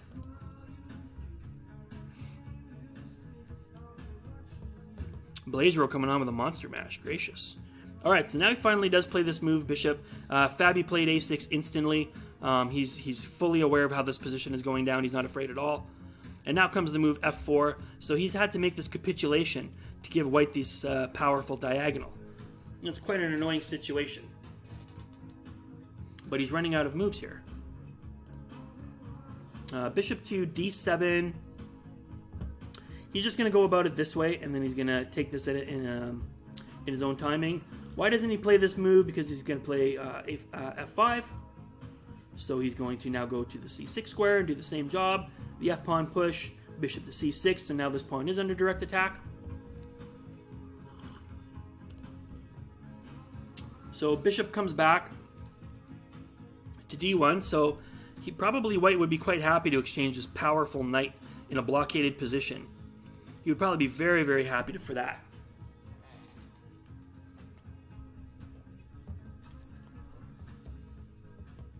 Yeah, 3 minor piece ending, Veritwitch. Still a lot of pawns on the board, and keep in mind this blocked center. It's very critical.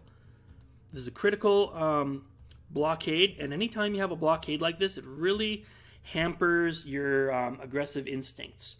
It's a very defensive structure that's quite difficult to break, even though it's just 2 isolated pawns. So he's attacking this pawn directly. If the move g6 is played, I'm not 100% sure. Is he going to take that? Maybe he just plays here. I'm not really quite sure. Maybe he plays this, so that if pawn takes and bishop takes, then next I have pawn takes, and then I'm going to get my bishop into e6. I'm not sure if that was the plan. But I don't think, again, you don't want to play on the side of the board where you're getting aggressed. So black's going to make white come in as deep as possible and keep his options open, whether to take or leave it or push, right? So bishop comes in. Now this pawn can move forward if it wanted to, but the b pawn break is coming.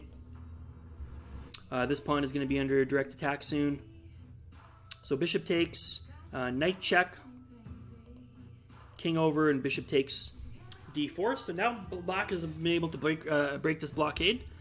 But black still has this pawn here on the d-file, which becomes extremely powerful. We're getting into a phase of the game where Magnus is now in draw mode. I don't feel like Magnus has any more winning chances in this position. His only hope is to draw. Now he's got a dangerous path d-pawn, an extremely powerful knight outpost, which he's going to have to sacrifice a bishop probably in order to get that knight. And a pair of bishops and a perfectly safe king still. This position for me is clearly more practically better for black. The computer says a small lead for black. It does suggest a small lead. But I think from a practical point of view, Magnus is in trouble here. The bishop back to f4, bishop to c5, bishop to f3. He would probably like to get rid of this knight again if he could for that bishop. Even though he would lose that bishop pair. At least it would be a blockaded pawn, right? Taking this knight here, like let's say if he just plays like some random move, bishop takes and pawn takes, so he can maintain a blockade here. He can maintain a blockade because there's no like extra piece. There's only 2 pieces on the board that could attack that, the king and the bishop, right? So this is pretty easy to defend this. You know, the only question is white going to run out of moves, but as far as defending this square, it's pretty easy. So if you can maintain that blockade, this is probably a draw. Once again, the knight is proving to be a very powerful piece in a closed position. So instead, the knight is going to save itself. The bishop takes, and the bishop takes on e3. If he doesn't do that, he's just losing a pawn. So this is a complicated little line here, guys. The bishop takes on c6. The bishop takes on f4. The bishop takes the pawn. So look at how this has gone down, guys.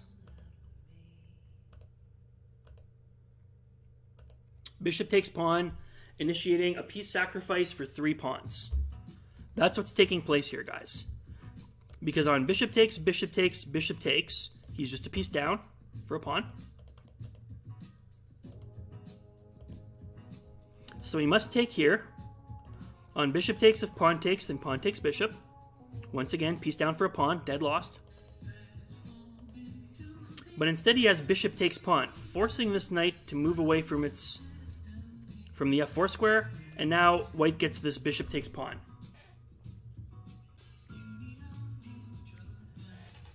I'm not sure if this was desperation or genius from Magnus Carlsen.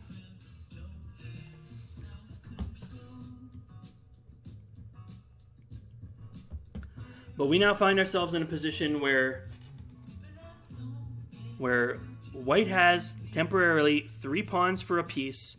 Now if he can simply exchange these 2 pawns, the game is a draw. These 2 pieces,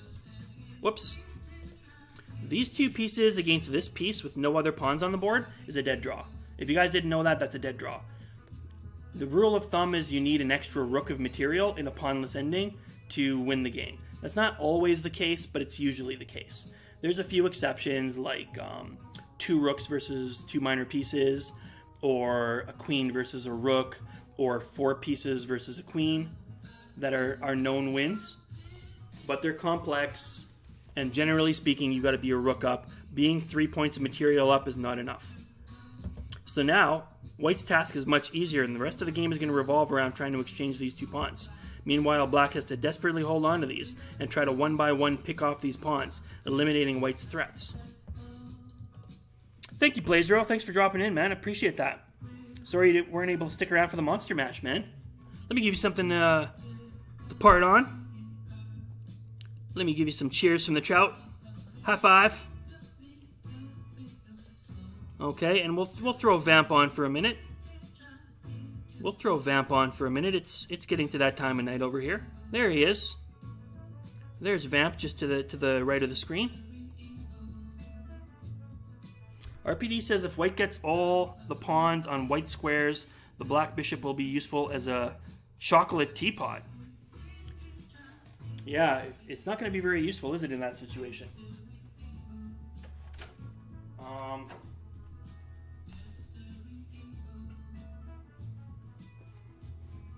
So it's getting a little hot in here with my hat on, so I have to open the door, which means my cat's probably going to come in and pay a visit, so just a little heads up. Let me give a quick shout out for Blazero because he's taken off. And I'm going to give one for Kingly because I know that he's working as well, although he's supposed to be still around in lurk mode. Blazero8, ladies and gentlemen, one of my favorite streamers. Streams puzzles, he does matches, super cool guy, very good supporter of the show. And we've also got Kingly Bingley. And there's Mr. Kingly Bingley, one of the best shows on Twitch. These guys are fantastic, guys. You don't have to take my word for it. Go check them out for yourself. Give them a follow. If you're not following me, hit that button. I'd really appreciate it. Especially as we're doing these World Championship matches. We've got Mellow Mood, who was a VIP. I don't know if you noticed that, Mellow. Mellow was a VIP on the show. Okay, let's see how this game continues, guys, because it's about to get crazy exciting. This position, man, oh man. I mean, okay, first of all, let's turn on the computer, because this should be very interesting. The computer says 0.8 pawns advantage for black. Now, there might be a win or two, okay, guys? There might be a win or two, and we're going to take a look at them when they come up. Swing Kid is on. I got Swing Kid on hold here. Hopefully he's ready to uncork this Chess Bros combination. And we've also got the Ian Nepomniachtchi bishop to h4, so there might have been a couple ways Fabi could have won this game. It'd be very interesting to see. The computer doesn't know what's going on in this position. It has absolutely no clue. It's using brute force, and that's why it's saying 0.8 pawns of an advantage. It doesn't know what's happening. It really honestly doesn't. Towards the end of the game, it'll say that black's up like 2 pawns probably. But he's not. He's not up anything. If he's up anything, it's only that 1 or 2 little move shot. But it's evaluating a combination of like parameters, and that's why it thinks that black is winning because of the advantage of these 2 pawns. So even the computer is tricked by this position that Magnus Carlsen has ingeniously created. So the move knight to e4 is played. G4 taking away the target on g3. And now look at this pretty little move. Bishop to a3 once again. That's the third time he's plopped a knight there, and twice with the bishop. And now he's simply going to bring his knight here again, and he's still going to capture this a-pawn. He's still going to take that weak a-pawn. So the bishop comes to c4. The idea behind the bishop to c4 was, let's say if knight to here and g5 and knight takes pawn, then white has g6. So this was his concept here. Of course, black saw that from a mile away.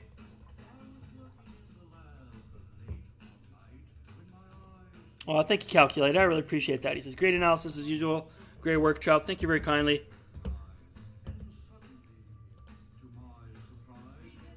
Swing Kid, I'm not sure if I can recall the sequence. It's 15 moves. It's in 15 moves from now. Okay.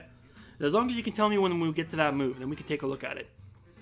So bishop to c4, king to f8. That move is fine, and I kind of like what Fabi did here. He probably didn't have to do that right now, because this is still 2 moves away. But why not just discourage it? Maybe it was better to try to provoke g5 first? I'm not sure. Anyways, both moves probably turn into the same thing. So g5 does get played, knight to c6, and then b4 is an important improvement. It's more important to save this outside pawn. Generally speaking, in a knight and pawn ending, or in any knight ending, the outside passed pawn is an especially dangerous piece, because the knight is a clunky piece in the endgame. So a bishop, that's why they say a bishop is a little bit better than a knight, because in an endgame, a knight can rake across the entire board, covering every square that a pawn could go across, basically in a single move, right?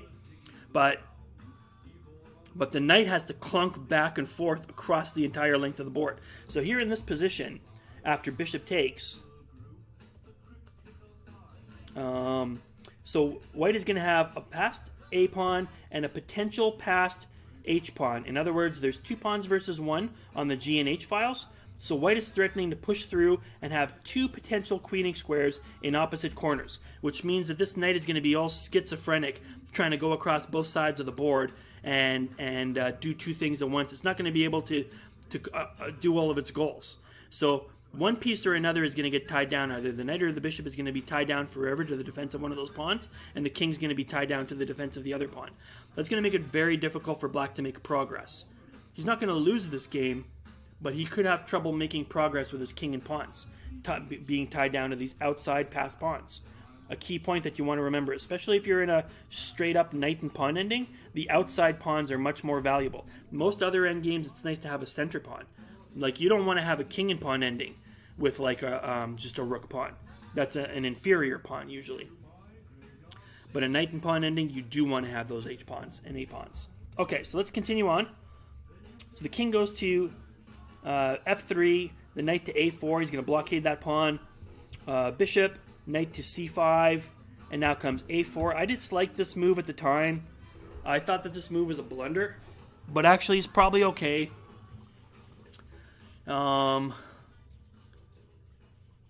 Basically, what I think white is planning here is he wants to play king to f4 at some point in time, and then he's going to choose a pawn, and he's going to push forward, and he's going to try to get his king into blockade these pawns, right? If he can do that, he'll have a lot of different potential moves that he can make with his king, and then he can just go back and forth with his bishop forever and try to hold a draw that way. So the reason why he's pushing this a pawn is so that now both the bishop and the knight are going to be tied down. Something's going to have to stop this pawn from getting too far advanced, because if it ever gets up this far and the a-pawn comes up, then that means an easy draw. So maybe this move is playable. I just didn't like that it was a target on a4. So like now if the bishop moves away, this pawn can get taken. So like black has 2 pieces that he can move and white only has 1. So anyways, so f6 got played. f6 is a really cool move, because now if he plays king to f4, you've got this bishop move.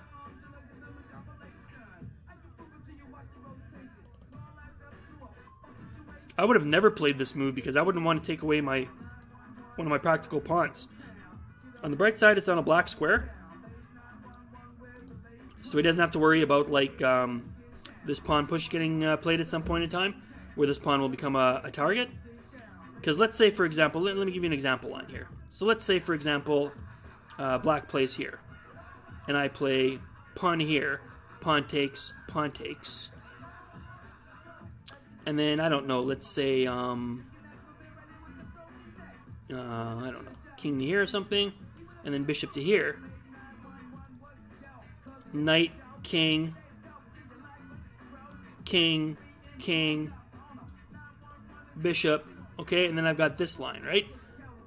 And even if you, like, move away, like, let's say if instead of that you played, like, knight to here, I feel like I can just take this, can I? Whether now or at some other point in time, I can just take that. It's going to be a dead draw. Isn't this just a draw, guys?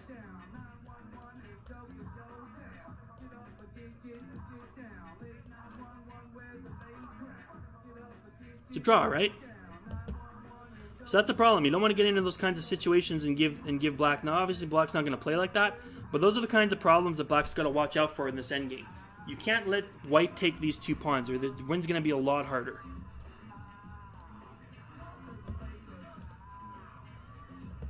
Anti-computer line, says Kingly Bingley.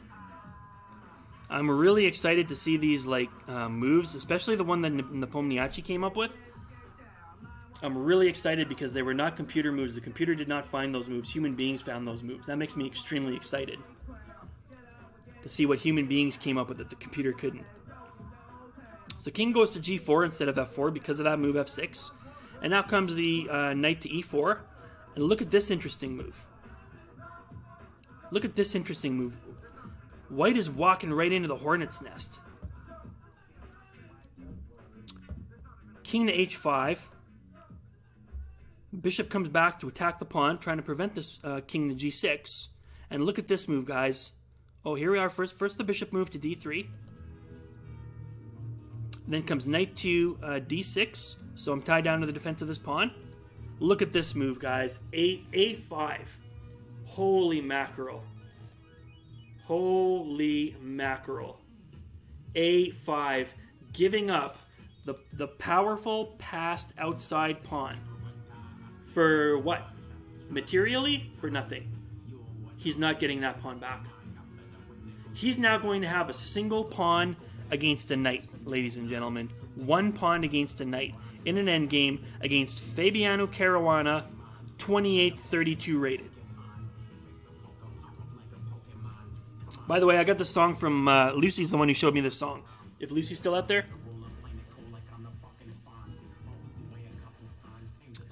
Why didn't Kasparov find this position against Deep Blue? Well, you'll have to watch the documentary to get Kasparov's take on that. It's a little bit different than mine. Okay, so here's what happens. The bishop has to take that pawn, and now pawn takes, and king to g6. The king can't win that f-pawn right now.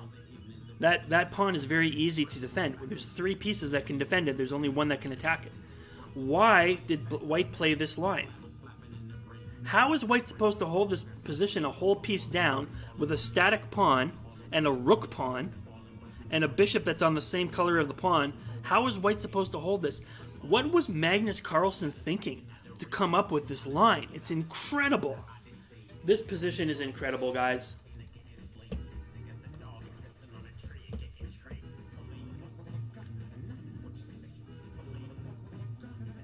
RPD says Magnus seems desperate here. He is running out of moves. I believe that the move a5 was pure brilliance. And I believe that Magnus was certain that he had a fortress, and so was I. From the move that he played, king to g6, from this point in time on, I was claiming a draw. And I think I was the only one. Everybody was saying Fabi is going to win this. Magnus is lost. Chess.com was pointing out precise lines, saying this is a win. I'm going to tell you why I believe that it's not a win. There are a couple of lines. The Chess Bros found one. Ian Nepomniachtchi found one. So maybe I'm wrong. Maybe there really is a win here. But if there is, it's extremely difficult. And here's why. Once again, ladies and gentlemen, we have the opposing pawns like this. The pawns are static and they're both easy to protect. That means that this is a closed position. Even though the whole entire board is open. The key moment, the key part of the board is blocked up with these 2 pawns. So they must be defended, and in order to make progress, you must go around them. So these pieces and that black king are going to have to go all the bloody way around to like F4 or E5 in order to make any attack on this F pawn. Meanwhile, this H pawn is threatening to push forward. You can never stack because it'll be a dead draw. So this whole concept of pushing this pawn to A5, the purpose of it, giving away this beautiful, powerful pawn on A5, was that after bishop takes, white penetrates, pawn takes, white penetrates with the move king to G6, forming a strange fortress, using the combination of the blocked pawns and the fact that you're stuck in a corner here. So it's kind of a rope-a-dope. You see that? This knight only has so many directions it can come in from. You can't come from multiple directions. All the attack has to come from this side. Meanwhile, here's the plan for white. White is going to go back and forth between these 2 squares. He's going to plop a bishop on the A2 to G8 diagonal, and he's going to go back and forth with his king forever between these 2 squares and move with his bishop if he needs to, back and forth once again. And the only hope that black's going to have is to be able to come forward somehow, attack this pawn, maybe put a bishop on like G5 and a knight on F5, right? And then a king on E5 and try to somehow gang up on this pawn. That's the only hope that black has. Meanwhile, if he does that, that means he has to leave the defense of the H-pawn. The H-pawn just rolls through. Black has to sacrifice a piece. And then this pawn can never advance, even if you win this pawn, because whenever it goes forward, you just sacrifice the bishop. The king and the bishop against the king is a dead draw.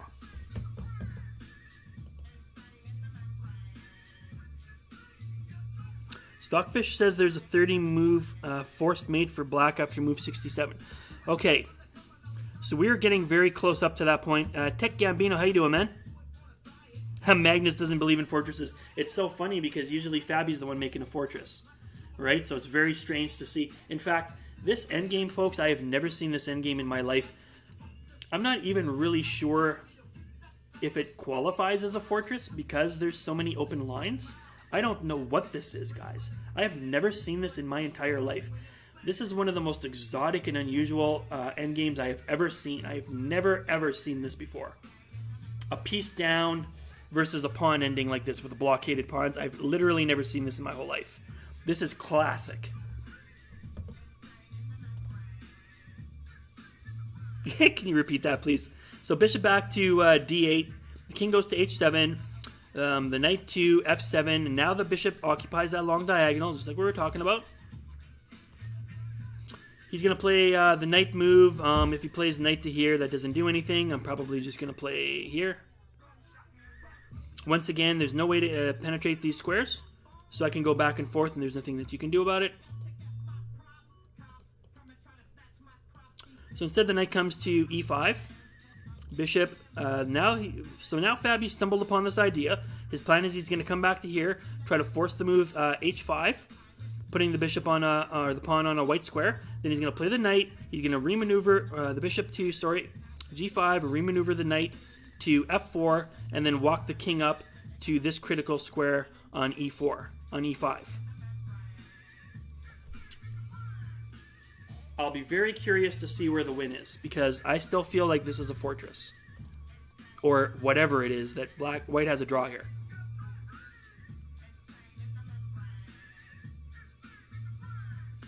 Okay, so H4, so now his pawns are on white square, and the king can just come to G6 to protect them.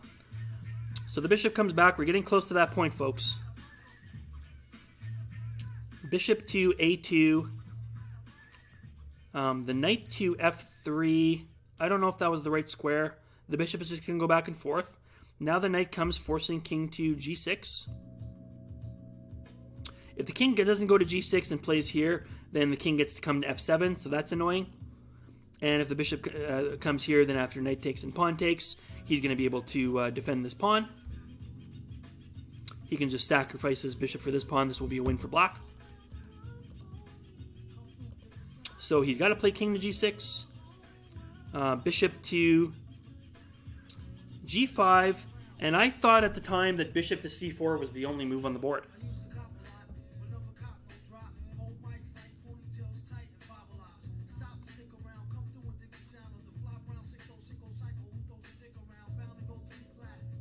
If bishop to here, king to here, bishop, king, bishop, king.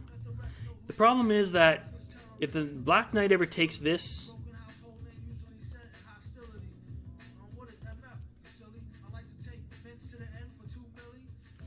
I don't see how he's ever going to, like, where is he going to come to h6? I don't see how this knight ever makes any progress, guys. So we're coming up to the critical moment here. Hey, Perpetual. There's a forced win on move 68, but neither Svidler or Grischuk could spot it. This is the move where I believe Nepomniachtchi was talking about the win. And I'll be very curious to see it. Random trivia. What group did MF Doom used to belong to? Man, oh man, Brooklyn. I should know this. I should know this, man.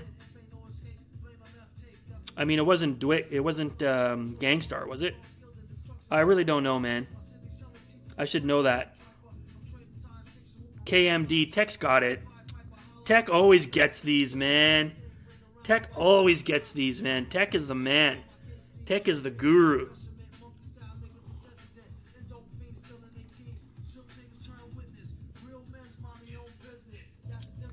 Man, oh man. Tech, you can't fool Tech with hip-hop trivia. Okay, so the move played was bishop to c4. Again, I thought that this was an only move. First of all, let's turn on the computer. Let's start right here. Let's turn on the computer. Okay, the computer is saying that black has a lead, but it will say this like the whole game. It doesn't make any difference. What the computer says here means nothing. I know that that's hard for you guys to understand because the computer is like a 2300 or like a 3300 or something, whatever its rating is. The computer doesn't understand this position. It's using brute force. Humans will do better than these positions than computers. It was a human who found this line, not a computer. So like, for example, let's go back a move. 1.7, 1.7, 1.7. 1.7, 1.7, 1.7. Okay? 1.7. Basically, it's saying that it sees that there's the parameters that should make it that it's winning for black, but it doesn't see any actual win. It just feels that black should be better without having any evidence to support that. It's just based on the fact that he's got that material advantage. So here's the move, folks. Bishop to c4. Let's turn this off. Okay, still seeing 1.7, okay? This is important. Look at the evaluation here, guys. 1.7 pawns, okay? The move that Ian Nepomniachtchi found, and check out the evaluation when I play this move. Bishop to h4. Boom! +4. Black winning. Black is winning. And the computer still doesn't understand why. It still can't solve this position. It suggests bishop to d5. And then it wants black to play back again. And then here again. And if I play this again, it still says +4. Even the computer doesn't understand this position. It can't figure out what the win is. And I have to be honest with you, I don't know what the win is here either. So I will be very curious if you guys have the line. I will be very, very curious to see how this move exactly wins. But this is a very interesting a tiny little subtle move. And I never find these over the board. I'm so bad with these bishop moves. Johnny R, what is up, my friend? Welcome, welcome. Thank you for joining the Trout Show. If you guys are not already following, hit that follow button. Does anybody have this line? Let's take a look. KMD was going to put out an album when Doom's brother died, and the record label scrapped the whole project. Is that right?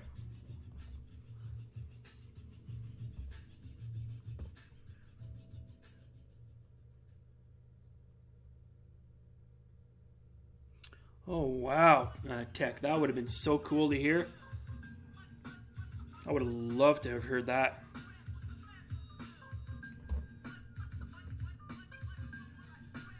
The move played, I believe, was... hold on, let me see.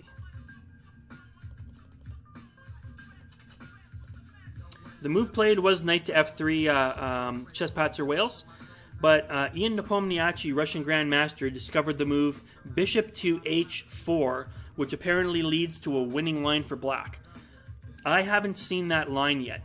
So the words don't mean anything until someone can prove it to me. This still looks like a fortress to me, but the concept is that somehow The knight, I think, ends up on G1, and the bishop gets frozen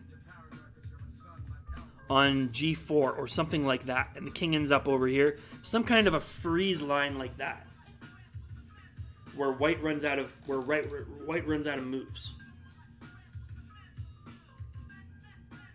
Now I'm waiting to see somebody give me this line.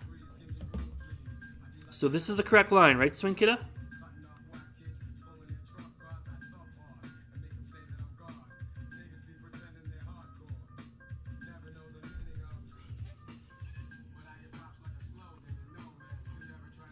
This is Gangstar right here. Who put this on? This is a Gangstar song right now. It was a great tune, man.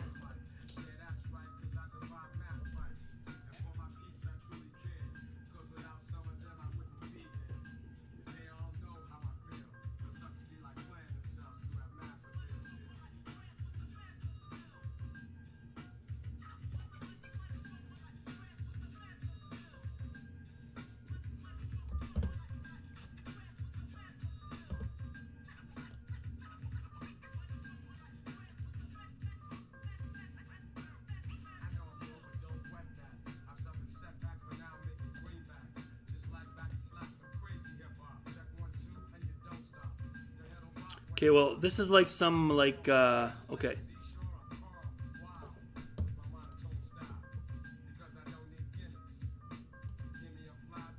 Give me 1 second here, guys, because I want to catch this line.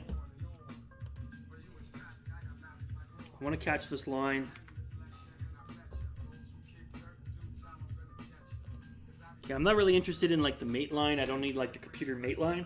I just need to get to the point in time where it's clear to me that black has the win. So let's get back into game 6, okay? And let's go all the way back to move 67, okay? So bishop c4. All right, so here's the move, guys. This is the line that Perpetual gave me that's supposed to lead to a win for black. Let's put on the computer evaluation for a second and see what it says. Whoops. Okay, so we have bishop to h4, bishop to d5, okay. Knight to e2. The threat is check, followed by king to h6 and bishop to g5 check, where he's going to win the h-pawn. So that's a clever move. So bishop to f3 to guard it. Now comes knight to g1. Knight to g1. You can see the evaluation starting to turn very favorably for black. This is not a drawish line anymore. It's seeing concrete lines now for black. So the bishop to g4 line was the line that I saw as well, where he's going to try to make a zugzwang like this. But the computer suggests that bishop to d5 is interesting. What do you do on playing bishop to d5 again? Bishop to g5, then the pawn push. There's the draw. Oh, what, is there a mate threat? Wait a minute.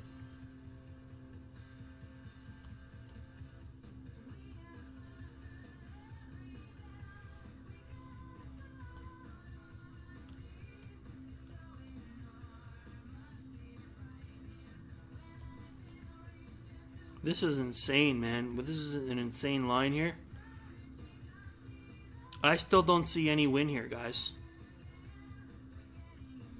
But certainly white is getting more and more cramped up. I still don't see a win here, guys.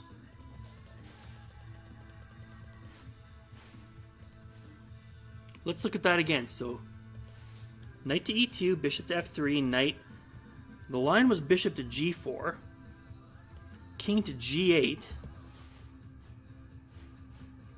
king h6, bishop to e1.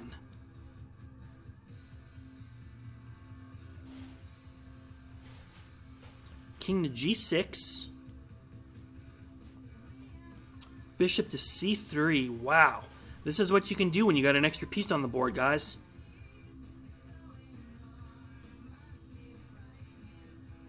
That was a good tune, man. Nice.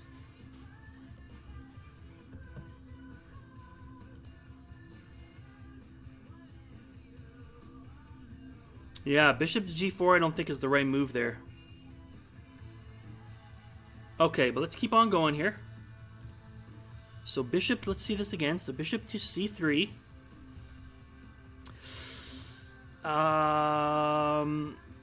See, now you can play this pawn push, right?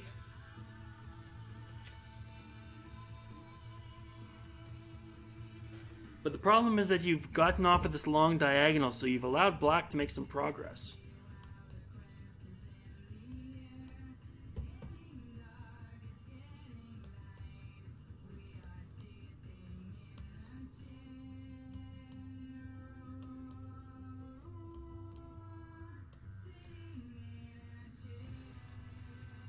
Is this winning?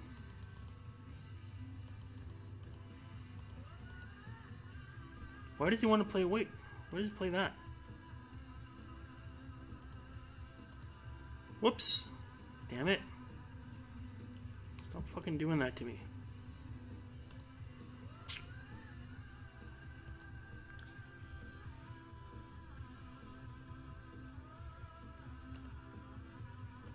Okay, so instead of that, king to g6. Okay. Bishop to here. King to here. Schwobi coming in with 10. What's up, Schwobi? We're looking at the end game, a potential missed winning line by Fabiano Caruana.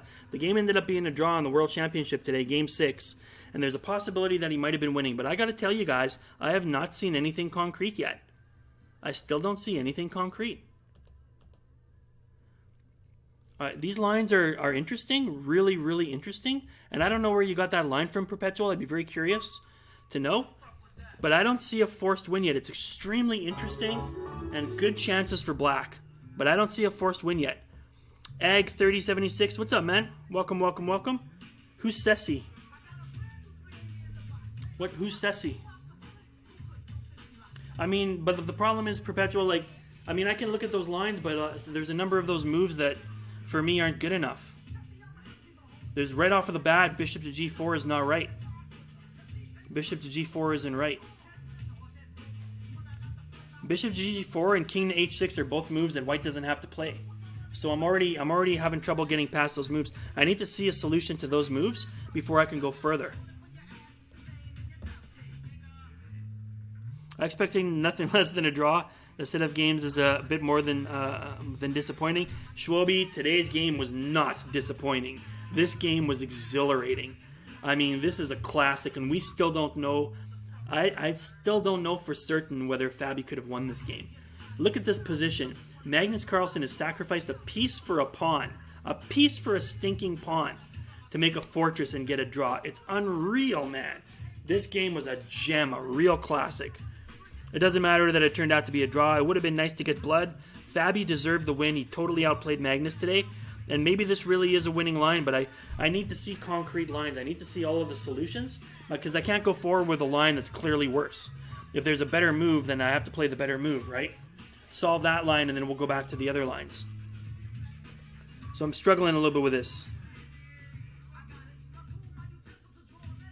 Oh, Ceci is a supercomputer. Okay, okay. Stockfish on steroids. Okay, wow. Okay, well, that's very interesting. I don't know where to find Ceci, but I'd have to take a look at those lines again, and I would have to compare them, but I still need the solution. Just a computer line doesn't do anything for me. That's not analysis. It's just the computer said this. I mean, I need to understand why. So if we go back to this position again, let's go back to 68, bishop to c4. So this might have been a critical mistake. I thought this was an only move. If it turns out that this move is losing, then black may have come up with an absolutely stellar and perfect game up to this point in time to create a winning circumstance. And it would be just. It would be very just if this position was winning for black, because the position is so, it just feels like two pieces against one. Come on, how is that not a win in the hands of a 2800? It's unbelievable. It's absolutely unbelievable. There's some KMD right there, man. Nice. Oh, I haven't heard this stuff in a long time, man.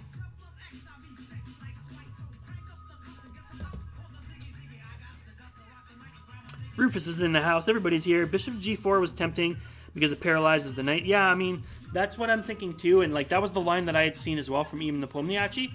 And I did see a line that looked interesting enough that, I mean, I would still have to take a little closer look at it, but it looked pretty convincing to me. But I didn't really have time to analyze it properly. But here's the problem, guys. On this bishop to h4, okay? So let's say bishop to c4. Bishop to h4, almost certainly the best move by black. Look at how the evaluation changes. Let's say the bishop back to here. And now we're talking about knight to e2. The concept is he's threatening knight to f4. Check. And when the king comes over to keep a protection on his h-pawn, then bishop to g5. Check. The king is going to have to move away, and the knight is going to scoop that h-pawn. So, white plays bishop to f3 to protect that. And now after the move knight to g1, the question is, what should white play in this situation?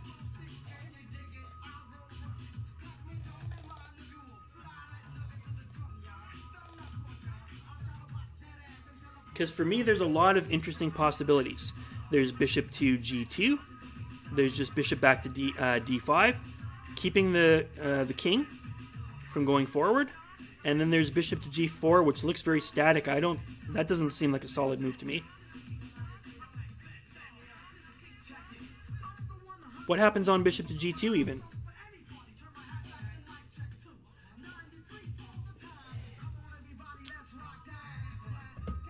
I'm going to assume here probably.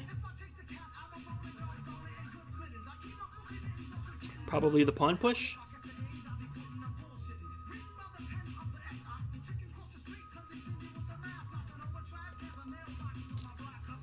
I mean, that seems playable at least, but bishop to d5 is definitely nice, keeping the king from blockading that h-pawn, because you need this threat of the h-pawn. You really need that threat. This is kind of an anti-positional concept, but I think it's quite brilliant. Oh my god, Tech Gambino just subscribed? What?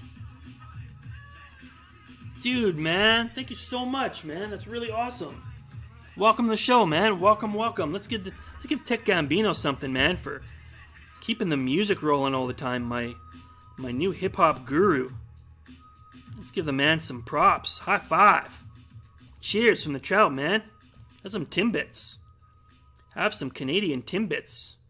Everybody gets Timbits on the show. They're miniature donut holes, and what's inside of them? Jam. Jam inside there. Timbits. Welcome, man. Look at that, flying the fish, man. Man, freaking-tastic. Thank you so much, man. Really appreciate that. So, Perpetual, if you're still out there, man, let's solve this. I've got access to an online 20-core CPU, and it says bishop to h4 is +9. Okay, so while we've got you guys on, while we've got Chesspatzer, let's solve this, because I'm willing to believe that this position is winning for black, but I just want to see the concrete lines. It'll be extremely exciting if it turns out that Fabio is winning this game, and very, very instructional. So if we can figure this out, let's figure it out. My first move is, let's try this move, bishop to d5. Importantly, keeping the king out from the g8 square, a concept I never even thought of. Like, I didn't know that you had to keep this bishop to keep that king out so that you could continue to move back and forth between h7 and g6. But it never crossed my mind that black could create a situation where he could move his king in front of the pawn plus make threats from behind with the knight and the bishop. It never even crossed my mind. If this works, this is magic. This is witchcraft. So, alright, Wales, while we've got you guys on, as someone comes in and plays the sound effects, those are in your panels underneath the screen, by the way, guys. Kingly Bingley now has the sound effect panels as well, and I can't wait to use them. I cannot wait to use them.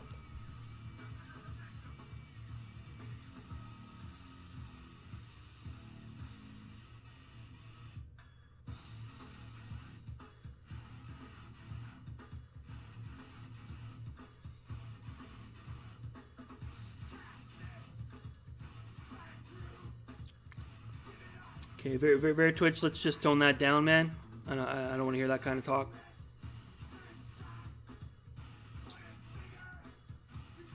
Oh, am I having problems with the board? Thanks, guys. Sorry. I'm dense. I am dense. Thank you, guys. I appreciate that. Sorry about that.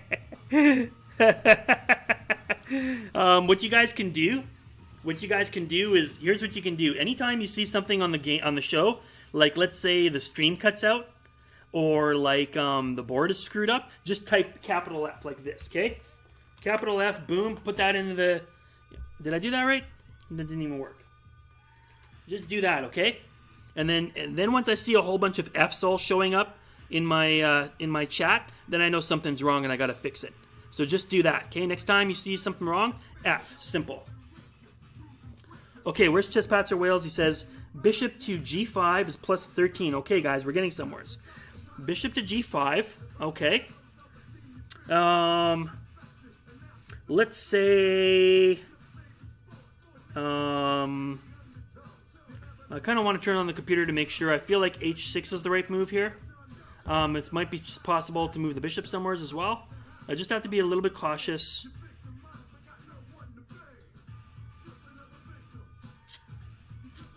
If I play bishop to c4, he's going to play knight to f3, and I'm going to have to play this h-pawn anyways. So maybe just simply push the pawn.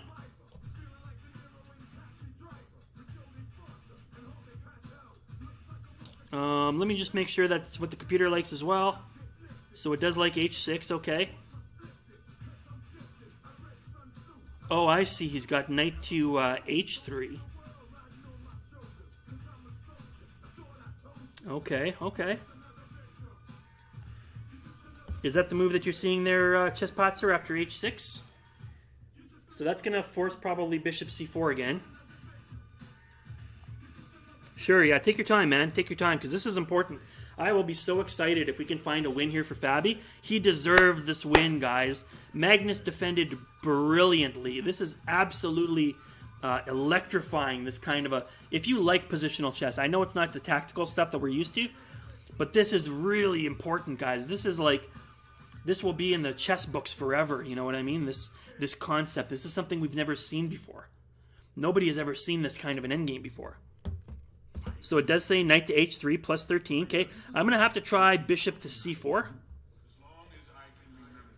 Let's try bishop to c4. Prince Paul, wow. Bishop to c4.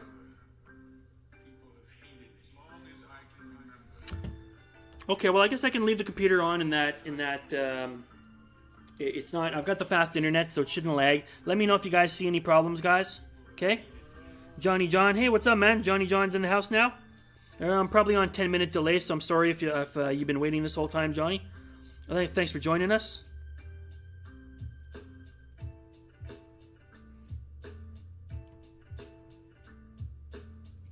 Yeah, very Twitch. I like the positional chess. Some people might think that I don't like positional chess because I don't like, London systems and stuff like that, but I don't like boring openings, and I don't like openings that people are just like memorizing because they don't know what they're doing. So they just memorize a series of moves and play them over and over again no matter what you do. I don't like that kind of chess. I like intelligent chess. So, but good positional chess, it's like small ball and baseball. I absolutely adore it. You know, do what you got to do to win. Play the right moves. When you play the right moves, it doesn't matter whether it's positional or tactical. That's what I want to see. That's good quality chess. This is brilliant chess by both sides. So knight to f4 check, okay. So I've got to play king to h6. That's my only move. Just out of curiosity, did it like my move bishop to c4? It actually preferred bishop to b3. Bishop to b3. But I played this line and then came knight to here and king to h6, okay. What just happened there, man? Oh, Harlem Knight is hosting. What's up, Harlem? It's a 10-minute pain. I was going to come up with a good evening, but it's a virtual good morning now. Yeah, sorry about that, Johnny. We get a lot of trolls in. Sometimes I turn that off for a little while, and then we get spammed with like racist trolls and stuff like that. So every once in a while I got to turn that on, and then sometimes I forget to turn it off or whatever, or I don't have mods to turn it on and off. So I apologize for that, and I appreciate you sticking around, man. Welcome, welcome. Taking a look at Game 6 of the World Chess Championship today. This is a line that was found after the fact. This game, believe it or not, was a draw. Fabiano Caruana is up a full piece for a pawn, and this game turned into a draw. Magnus Carlsen drew this game down a piece. Can you believe that? But a combination of some high-level chess masters and this supercomputer are finding ways that this is a line that might win for black. We're still looking for the final verdict. As Canty comes in and cheers 100. What's up, man? Canty's in the house. Dude. Boom. Lays down 100 biddies. Oh, man. Canty, you were coming in at just the right moment. We need you. This is the Game 6 from the World Championship today. And we are taking a look at a line that might have been winning for Fabi. So it still says knight to g3 and g2 plus 13, depth of 98. See, here's the problem again, guys. The computers keep finding lines that it just cannot understand how this is not winning for black. It must be winning for black. He's a piece up. But I tell you guys, it's a fortress. I'm trying to tell you. I've been telling you since white played king to g6, you can't penetrate this fortress. The reason is because you cannot leave the defense of these two pawns. It's an obstacle. It seems like an open position with pieces buzzing around all over the place. This is a closed position, guys. The f-pawns close the position. Just simply two pawns opposing each other like this create a barricade that you have to constantly maneuver around. And you can't hit both lines. Okay, let me just see Canty's line. Okay, Canty here doing the same line as before. That's the Ceci line. Bishop to g4, first of all, is wrong. 71, bishop to g4, just 4 moves into that line is already wrong. So that's number 1. And number 2, later on when it plays 74, king to h6, that is also wrong. You should play h6 instead of king to h6. So there's already 2 mistakes in that line. 2 mistakes in that line. And we're looking at the alternative now. We're looking at, instead of bishop to g4, what happens on bishop to d5. We've got, right now we have Chespatzer Wales, who's got a supercomputer. He's got like a 13 core or something, and it's deep analyzing this position, 98 ply, and we're trying to find out whether this line is in fact winning. I tell you guys, it's a fortress. Show me the money. I mean, I want to believe, guys. I really do, because Fabi deserved this win. He outplayed Carlsen so bad. How can this be a draw? It's insane. It's like, it's just mind-boggling how this position could ever be a draw. But I gotta see the line, man. Show me the line.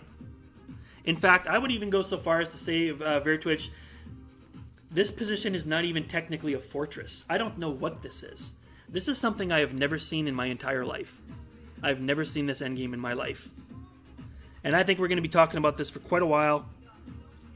AG says computer plus 13 after 98 moves is not a win. Only if it can prove that that's actually a win. Because this line says 3.2 as well. And even in the final game, by the way, guys, just to show you, let's just go to the end of the game. Okay, well, let's go back a few moves. Okay, look at this. Look at this. 1.1, 1.7, 1.7, 1.7, 1.7. Okay, 1.1, 1.1, 1.1, 1.1, 1.7. Okay, you see how the evaluation never goes up? You know why that is? Because the computer can't understand how this is a draw, but it is. It feels that objectively black should have a win, but it can't find the win. So it's just giving you the parameters of the position and telling you that black is better. Black is not better. Black is drawn in this position. This position is a table base. We can prove this position. Can we? No, we can't. This is still 8 pieces on the board. We can't prove this one. This one's not a table base, but this is a draw. This is a dead draw, folks. Now, but in this line, that's not so clear. After the bishop h4 line, we were saying bishop to d5, knight to e2, bishop to f3. The reason is because of this, again, this threat of knight to f4, check, king h6, bishop to g5, picking up the h-pawn, okay? So bishop has to come here to guard the h-pawn, okay? Knight back, and the line that was given was bishop to g4, which is wrong. And you should know that that's wrong. You should just be able to look at this position and see that that's wrong. Blocking up your own pieces. The problem with this line is now black gets to put his king in front of the white king, taking away a critical extra move that he has on h7. You need to keep that option open. That's why in this position, you should know instinctively, if you've been following this game and trying to understand this fortress, you should already know that bishop to d5 is the right move, cutting the king off. I'm just surprised that black can make threats from behind the pawns by playing king to g8 and king over to f8, or h8. I'm really shocked that that's a plan. This endgame is so rich. After my last move of knight back to GS, where would you go next? So let's continue on with this line that we've been looking at. So you got bishop to g5, h6. Knight to h3. I was saying bishop to c4, but I think it's the same thing. Okay, so bishop to c4. The computer liked bishop to b3 better, but that's the same thing. Knight to f4.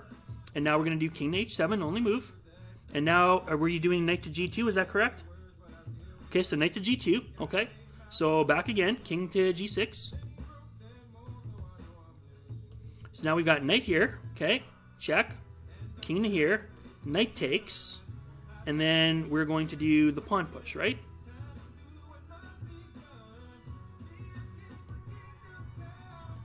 King to here and then here. This is the same problem of coming to the e5 square.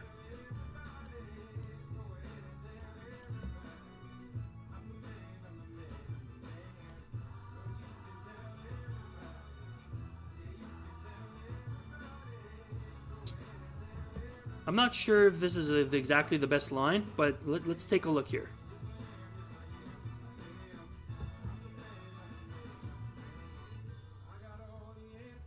So there's a few things that you can do. You can continue to maneuver back and forth with the bishop. You can protect the f-pawn. You can play king to g6 and not be afraid and just stack this pawn, knowing that the pawn can't advance. Black will have to spend the rest of the game to keep putting the knights on the white squares or bishop on the black squares, trying to protect this pawn and walk it up the course of the board. And he's never going to get that h-pawn anyways. So I'm not sure if you can't just play king to g6, but I would prefer not to have to give that up.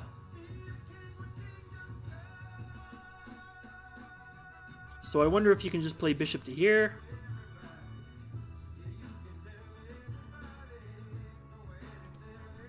Or possibly you can even just play here. I think all these lines are still good for white, but I do kind of have to make a decision.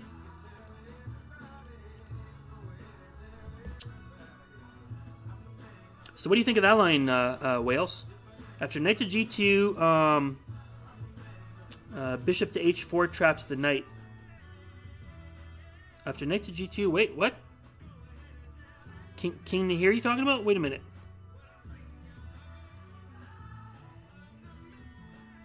Because of zigzag? Which position are you guys talking about? So you're talking knight to g2, and then what does white play here?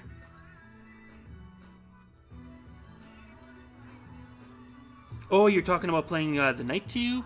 Oh, hold on. What's going on here? Okay, this is a critical point here. White has to make a decision. Well, you can't play bishop to g4. The bishop is on c4.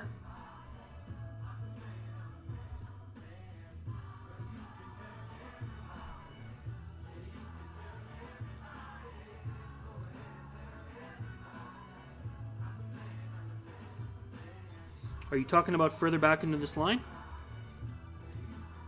Like, there's no such time where you had a chance to do that. I kind of still feel like bishop to c4 was a better move. So let's go back to that again. So we're in this position here. Okay, so there, right? So bishop to here. Bishop to c4. Knight, pawn push. Knight, king back, knight to g2. So this is the position we're looking at, guys. Yes, it traps the knight, but is supposed to be okay. Which position are you guys talking about? I really want to see what you're talking about. Before the knight goes to g2. Okay, so in this position you want to play bishop to h4 here.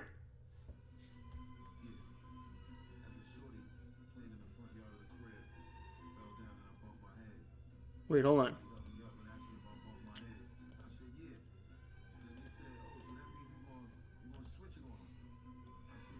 Before the knight first goes to g2.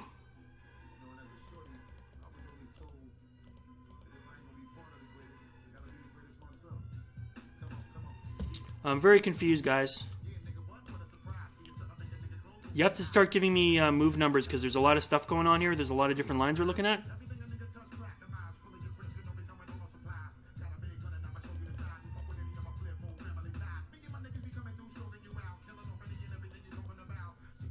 So it's bishop to here, bishop, knight, h6, knight, king to h7. So right now we're on move 74. Bishop to b3 is the best move. Bishop to c4 I like a little bit more just because it covers the e2 square, but I'm guessing chess pots or whales that they're both about the same. It'll probably give about the same evaluation for both of them.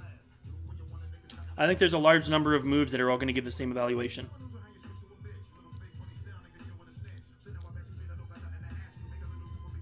It's very interesting. This was a very interesting try, at least. No matter what the evaluation turns out to be, this was very, very interesting. This was definitely the right way for black to try to make some effort. This is extremely uncomfortable for white to have to play this.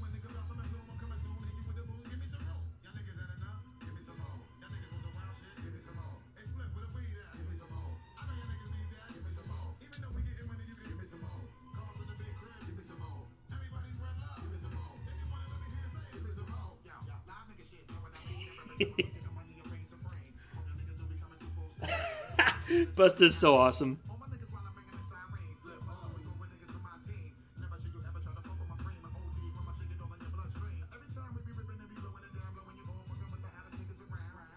Hey King Mickey, how's it going? The game was 80 moves long, so it was another long one. We're looking at a possible line that maybe Fabi might have had a chance to break through this fortress. I'm still waiting to see an exacting line. So we've got knight to g2. To be fair, I really don't know what's going on here. So we're going to try this. We're going to try this line and see what happens. The knight check, the king here. The knight takes the pawn, let's say. It's actually suggesting a different move, but let's say knight takes. And then comes the pawn push, the king, the bishop to d3, the knight to d5. And then they're trying this line. I don't really like that move, actually. I prefer this king move. Knight back. How does black make progress here, guys?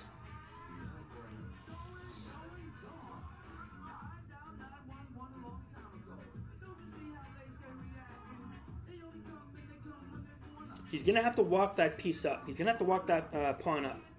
That f6 pawn up. It might be possible, but he can never lose that pawn.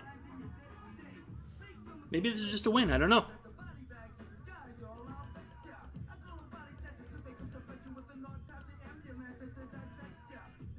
So maybe it's just better to play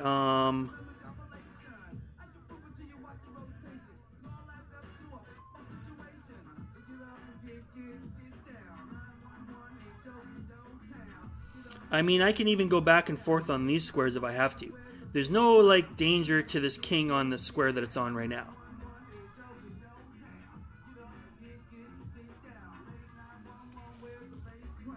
So, like, play a series of moves for black and then, like, show me where the mate is or, like, where the... I'm reading something on Twitter from US Chess. Was there a forced engine mate somewhere? That's the line that we're looking at here. But the line that I saw that Perpetual gave me and that you gave me was about that bishop to g4 line, which I don't think is right. I think it's just instinctively wrong. Why did you play your bishop to g4? That's not correct. I think the idea was, oh, it traps the knight, but that's not the right square to be putting that piece on. The king's just going to come around eventually to f4. Instinctively, you should know that that's not the right idea.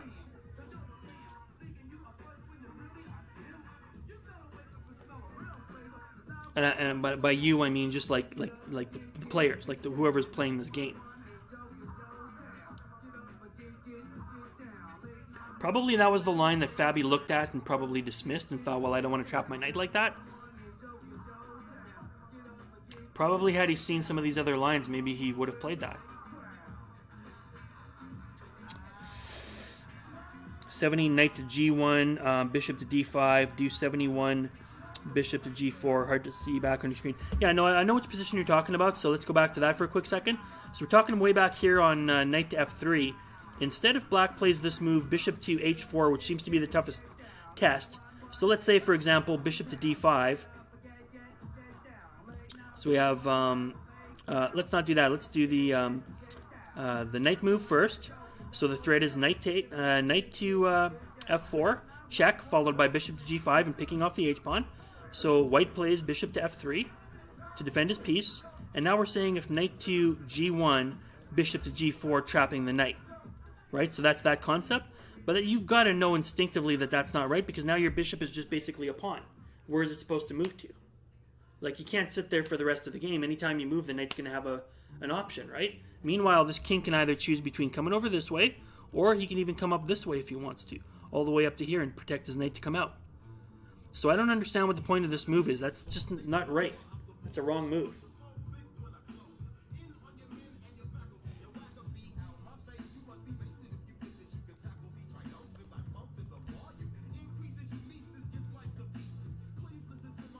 You're going to get zigzag, exactly. Perfectly said, Ray Vitols.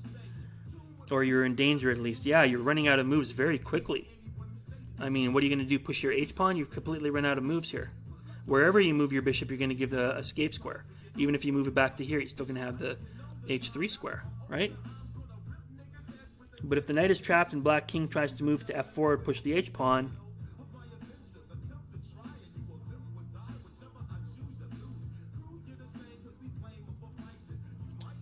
King G8 is almost zigzagging. Right.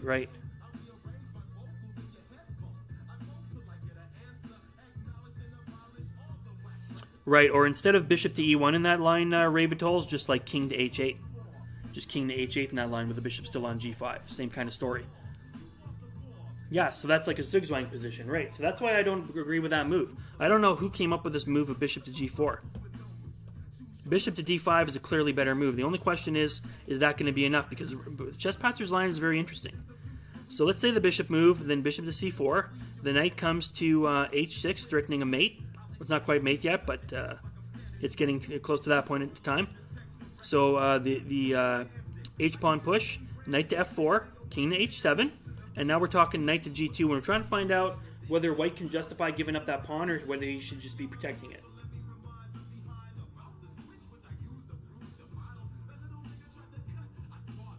So let's say, for example, that we play bishop to D5, and then knight to E3, and then let's say, for example, we decide to protect that, and then the knight comes to G5, and then we play, okay, king to G6.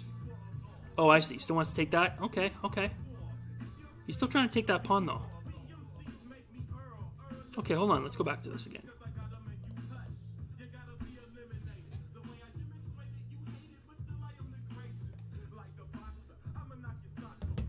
Okay, now I'm understanding what's going on. He's trying to get here, trying to win this pawn. That's still not going to be enough for a win.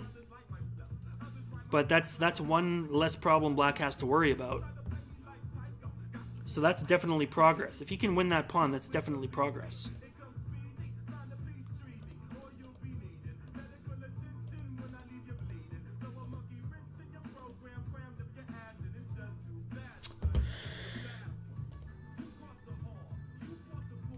This is what the 24 core has so far. Okay, let's take a look at this line of Wales. I just want to make sure that I'm on the correct move. So what's the starting move of that bishop to B3? So you're talking after the move bishop to D5. I just want to make sure we're on the right line here. Bishop to B3, by the way, is also not the best move. My opinion.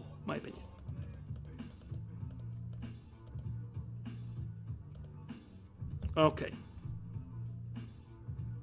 So bishop to C4. So we've got bishop to here, bishop to D5, knight to E2, bishop to F3, knight to G1, bishop to D5, bishop to G5, and now bishop to B3. I just want to make sure I'm on the right move with you, Chesspatzer Wales. And then let's take a look at this line.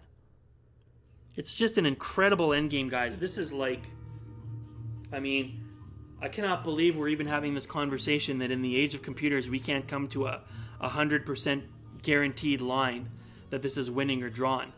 Just think about that. This is epic. This is an absolutely classic World Championship game. If you didn't like this game, you just don't like positional chess. You might be more of a Tal, Fischer tactical style, Kasparov or something. But if you don't like this game, you don't like positional chess, because this is chess at its finest. This is brilliance.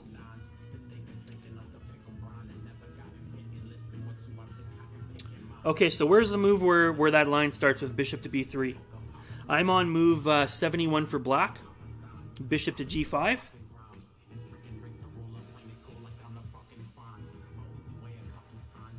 want to make sure we're on the right move together here.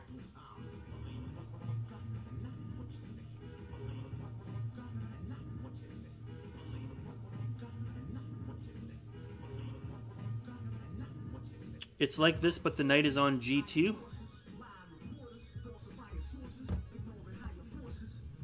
So let's say bishop to here, knight, bishop to wherever, knight, king to here, and knight. See, again, like, the computer line is not, there's too many options. Like, it's not a bust because there's lots and lots of different choices that white can make. So you're assuming a lot of, well, if this was played, then this, and if this was played, then this. There's lots of different moves that all lead to the same result. So I'm struggling because I'm not seeing the busts for a lot of these moves. I'm just seeing, well, if this, and this, and this, and then a long line of possibilities, which are not forced. So that's why I'm struggling with this line.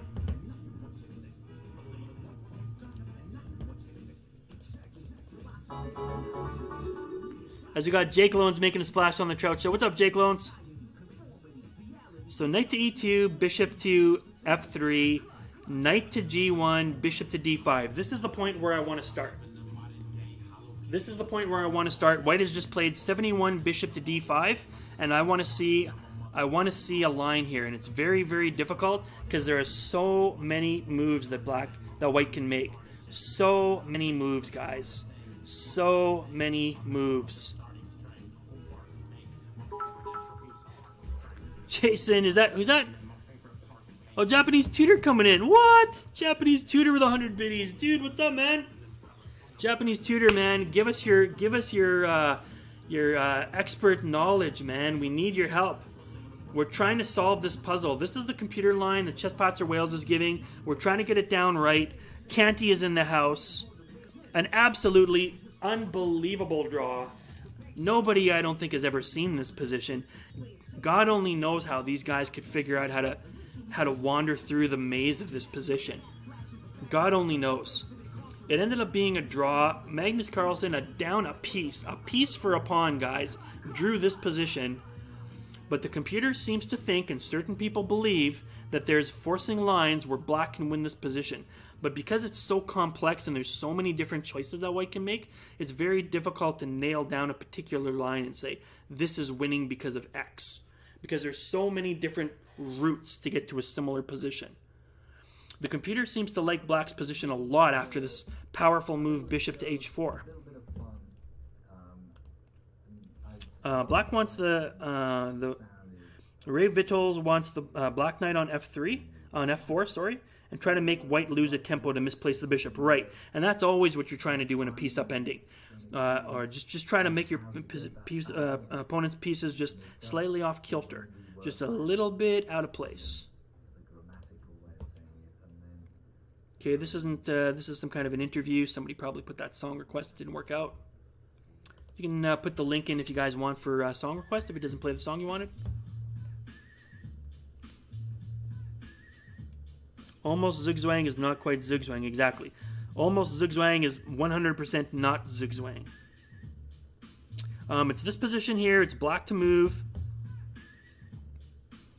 And so the line that the computer was giving was that here after the move bishop to g4, it was suggesting that the black has a forced winning line, which I'm still not 100% sure of. The concept, I think, of bishop to g4 is, okay, well, you're trapping the knight, but who cares? Now your bishop is static on g4, and if it ever moves any place, then the knight suddenly has some moves. So this can't be right. Blocking in your bishop on your own pawns, there's no way that that's right. So my idea is bishop to d5, preventing the king from getting in front, so that I can continue to have g6 and h7 to maneuver around on, and if I have to try to jettison this h pawn in exchange for a piece or something, or to misplace a piece. So the line that we were coming up with was bishop to g5 first, h6, or let's say bishop to c4, knight to h6, h3, sorry, h6, knight to f4, king to h7, and then knight to g2. This is the best progress we've been able to make so far. There's a couple of threats. One is to try to come here and attack these two pawns. Another is to come here and then to g4 and try to gang up on the pawn, which is now on a dark square.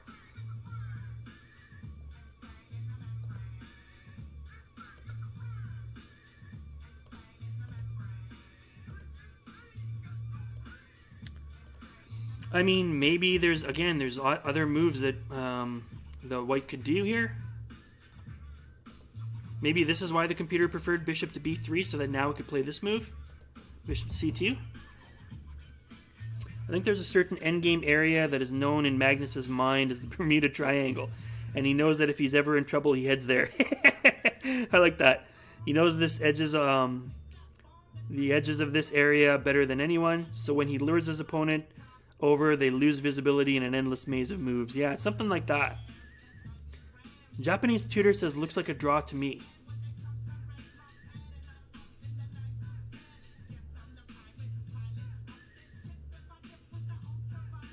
Locos del Coco, says Vertwitch. Locos del Coco. If you try to zigzag after bishop to g4, I don't see how black can. And I think you can calculate it out that it's a draw after bishop to g4. The bishop to g4 line is the line that, and that's the line. I think that's the line that RPD just posted. Just as you said that, that's the line that it gives as a forced win. That is a forced winning line. But I have to tell you that that is only one line, because the problem I'm having with this endgame is that there's so many options for white. So even if you find a winning line, that doesn't mean that there's not another line that we'll find later on, because the computer couldn't solve this position in the first place. The computer couldn't find this concept with bishop to h4 that was found by Russian Grandmaster Ian Nepomniachtchi, and later expounded upon by the chess bras. So if the computer didn't see that line, maybe the computer doesn't see a defense for white. So I'll be very curious to see what Magnus's press conference is. I'm going to have to say, folks, for my tastes, that this endgame is still a little bit uncertain. But black is definitely pressing for a win. This might be a forced win for black. But the lines, I feel, are too deep to be able to go over here live on our show. The line that's posted by RPD is the line that the supercomputer came up with. That's what the supercomputer thinks is the best line. I disagree with two key moves. 71, bishop to g4. I prefer bishop to d5. And 74, king to h8. I prefer king to h6. I prefer h6. Pawn to h6. We are in the deep dark forest, man. We are absolutely in the deep dark forest. And what just happened here? We got... What? Outstanding work, my friend. Even though chess is hard, you make it fun. Dude, are you serious, man? Harlem Knight just came in with a dono of 13.15 Canadian. For the record, guys, you can put that money if you want it in even numbers. You can put that in Canadian. Keep in mind, I'm from Canada, so I get a little bit extra more money out of that. So if you want to make a $10 Canadian dono and save a couple of bucks, that's a pretty nice gesture too. But holy cow, Harlem Knight, man, coming in with a dono. He gifted me a sub earlier to chess.com. The guy has my mug. I mean, come on, dude. This guy's awesome. You can't get a better guy than Harlem. Harlem's not rich, man. He's just being kind. Like, he's just such a great supporter of all of us. There he is with my chess mug at the freaking Washington Memorial. Or the Washington Monument. Dude, that is so awesome of you, man. Have some Timbits. Have some Timbits, dude. Break those puppies open. Jam! Jam! There you go. Sprinkles on top, jam inside. You can't get any better than that. Let me give you some emotes. Whoa! Whoa! Harlem Knight coming in with a dono. Yes! Yes, big dono by Harlem Knight. That's so slick. Seriously? Seriously, we can't even solve this game and Harlem's coming in here with donos? That's amazing. Yay! Yay, thank you so much, dude. Dab! Okay. Alright. Thank you so much, dude. That was really kind of you, man. I'm really feeling bad that I wasn't able to get to the bottom of that chess Wales line. I hope you can somehow do a video or maybe, I don't know, man. Like, I wish that there was I wish I could get you on Discord or something where we could go over that line.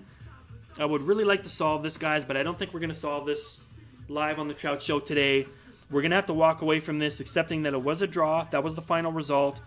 Probably black had winning chances here somehow, but I still don't see a clear winning line because there's just too many rich possibilities. This is an extremely deep, rich endgame, the likes of which nobody has ever seen before, and we're going to be talking about this game for years to come.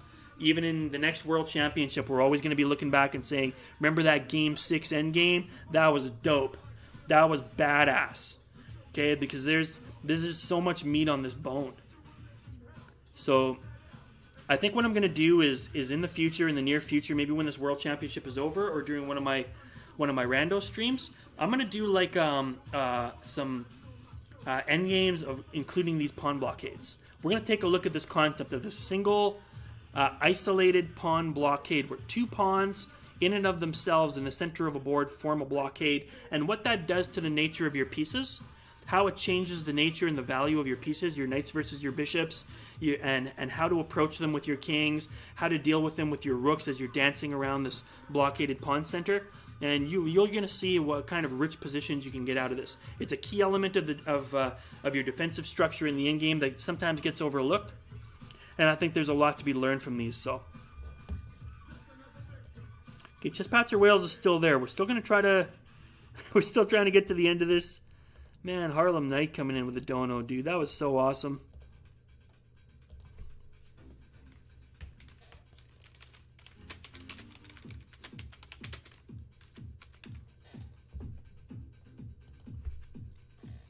Really made my day. Let's give Harlem Knight a shout out as well. Let's give Harlem Knight a shout out since he's in here. Let's see. We got Harlem Knight is in the house. We've also got Brooklyn Raw.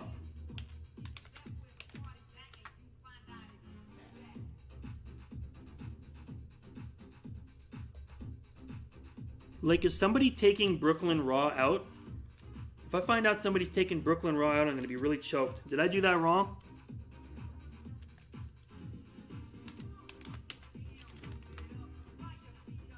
Why doesn't Brooklyn Raw have a command, guys? If I find out somebody's taking commands out, I'm going to be really choked. I've already lost my Trout tokens. And this is the second time I put Brooklyn Raw's name in, and then all of a sudden I put the, there it is. There's the shout out, but that's still not the command. Something has happened to this guy's command, and somebody's going to have to tell me how to find out who's taking commands out. Because if I find out that the mod took that command out, you're gone, man. If I ever find out somebody's taking my shoutouts out, you're gone. Don't ever touch my shoutouts, man. That makes me really mad. That's the second time that's happened. Now I know that that's not an accident. Somebody's taking his name out.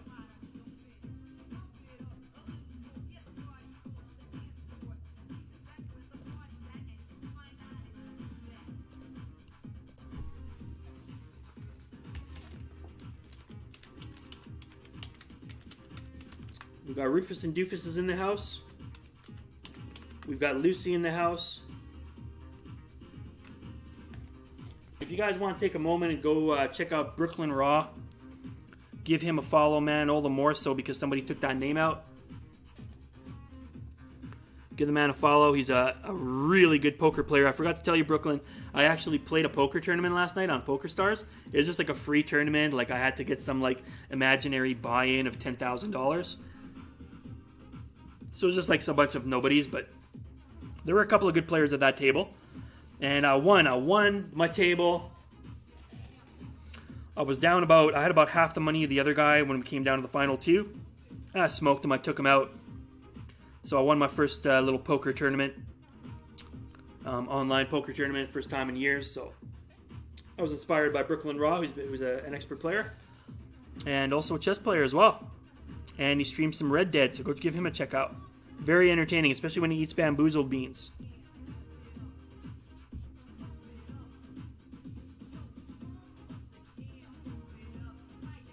It's easy to be deep. All you have to do is sink. Somebody put that quote in. Grishchuck, Jake Loan says, Grishchuck explained the position pretty clear. How you doing, Jake Loans, by the way? Thanks for sticking around.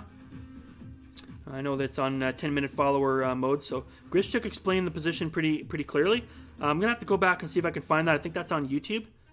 I'm very curious. I just really would like to understand this position clearly.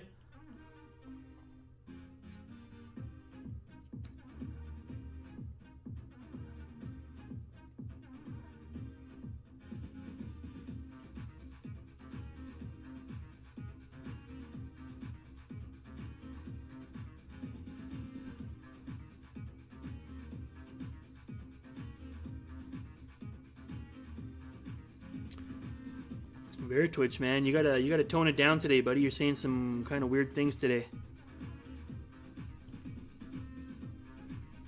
let's keep it off of the cultural comments. Thought you could play knight to f3 instead of knight to h3. I mean, that move's a concept because he's got this knight to f4 and he's just winning the pawn, right? And even if you could protect it, you'd have to take your bishop off of that square, and then king to h8 is coming. So it's almost a zugzwang. So I think that line's pretty solid. I think it probably forces h6. Maybe not. Maybe you can play king to h7 and just go back and forth with your bishop. I don't know. It's very interesting. It's a very interesting position. Okay, so here we go. Here's Chess-Patzer Wales. So let's go back to from 71, bishop to d5. Okay. Okay, I got to really try because these are all imaginary lines. These are not lines that actually happened.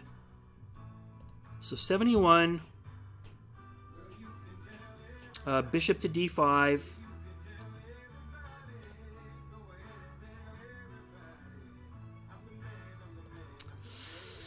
Okay. I'm confused again here. Let's just get back to here. Okay. Bishop to c4. Instead of knight to f3, we're talking about bishop to h4. Okay.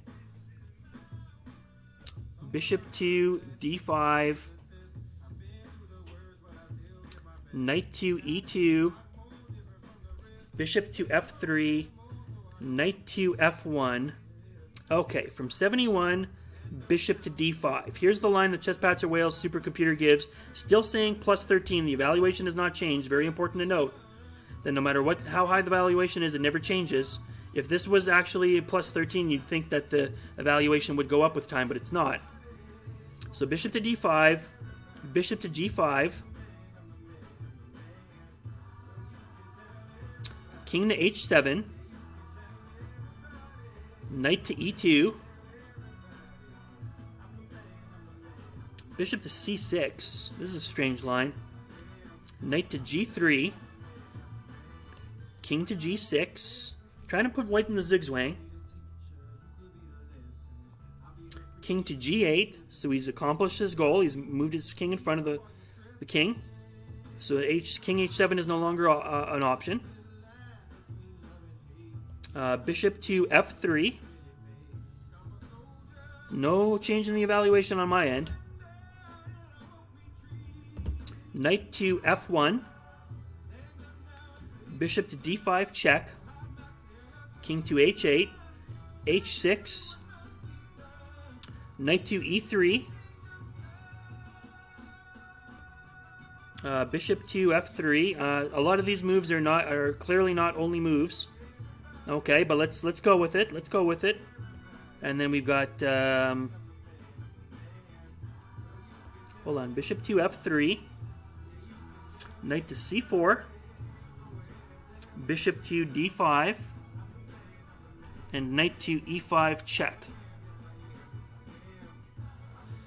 None of these lines are accomplishing anything for black. Black has accomplished nothing. The computer is trying to make sense out of this position, but black has accomplished nothing. This is a dead draw. This is a dead draw. Let the history books judge the trout because I am live. I am live on stream. You're all here to witness this. I don't care what all the grandmasters and all the computers in the world say. This is a dead draw. A dead draw. So saith the trout. So saith the trout. Let's see, what can we get for the...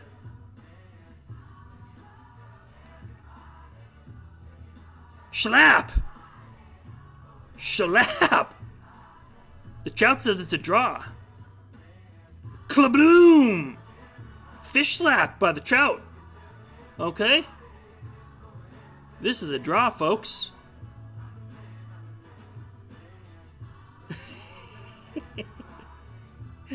The trout has seen in all these fine merch products. Coming soon to Calculated Chess.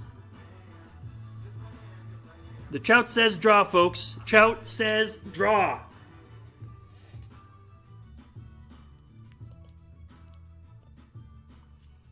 Oh, great. Thanks so much. I really appreciate you doing that. I'm going to give a love bomb to Chess Wales for being so patient and helping us with the analysis. This is fantastic. I really appreciate it. You have options that I don't have right now. And I really appreciate you hanging around. Let's give a love bomb for the Babooninator in the house. That's right, folks. And I believe that I haven't given a proper... given a proper shout out to Chess Wales, who is also a streamer, a fine streamer. And there's the man, Chess Wales, fine gentleman.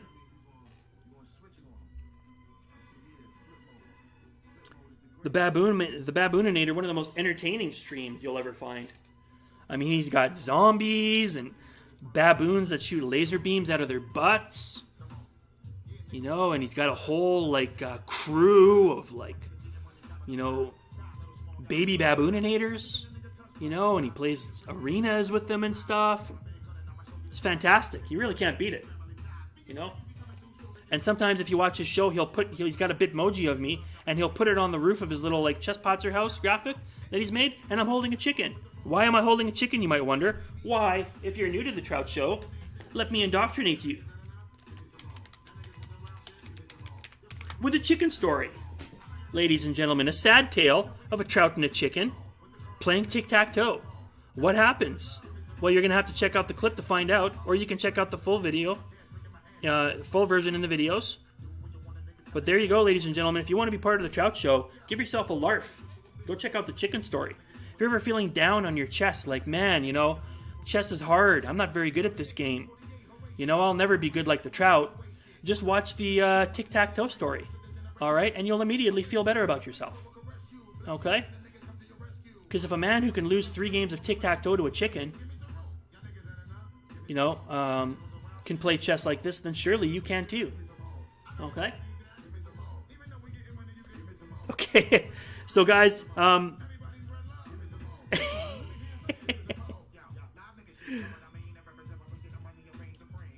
the true fortress in this line, someone said, gives the f-pawn.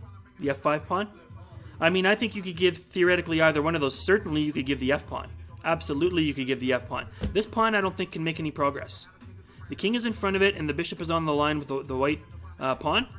So you're going to have a tough time making white run out of moves in a way where you can build a fortress as black, sticking a knight in front of it, pushing the pawn, remaneuvering your knight somehow, bringing your bishop in front of the dark square, pushing your pawn again, remaneuvering your knight again, pushing your pawn again. It seems very unlikely, folks.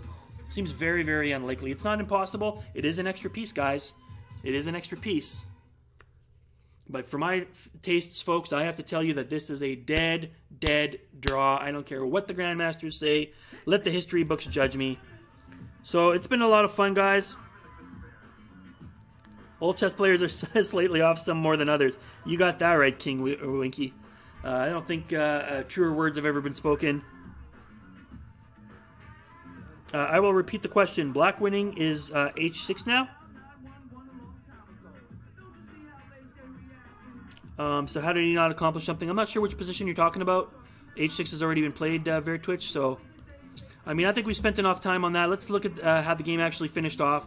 The move played was not bishop to h4, but knight to f3 instead was what Fabi played. The king went to h7, knight to e5, bishop back to b3, knight to g4, bishop move, knight, bishop, knight, bishop, knight, king, king to e7, bishop. So the king is trying to go forward now. He's going to try to come up over this way. But the problem is he's not going to be able to make any attack on this without moving one of his pieces. And as soon as one of those pieces moves too far away, the h-pawn push. So this game is a dead draw. Doesn't matter whether you'll see that the evaluation still says black is winning. But that's just because the computer can't believe that this is a draw. But it is a dead draw.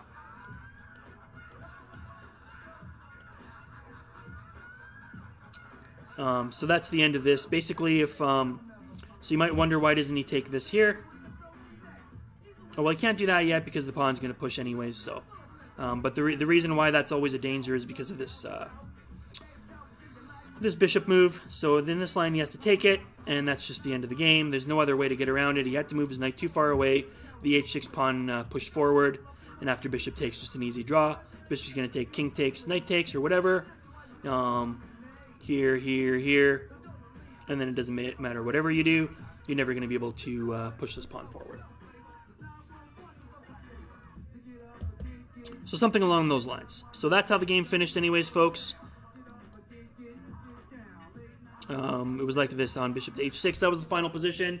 Boy, oh boy, folks, this was an unbelievably exciting game. If you like positional chess, you will never find it finer than this.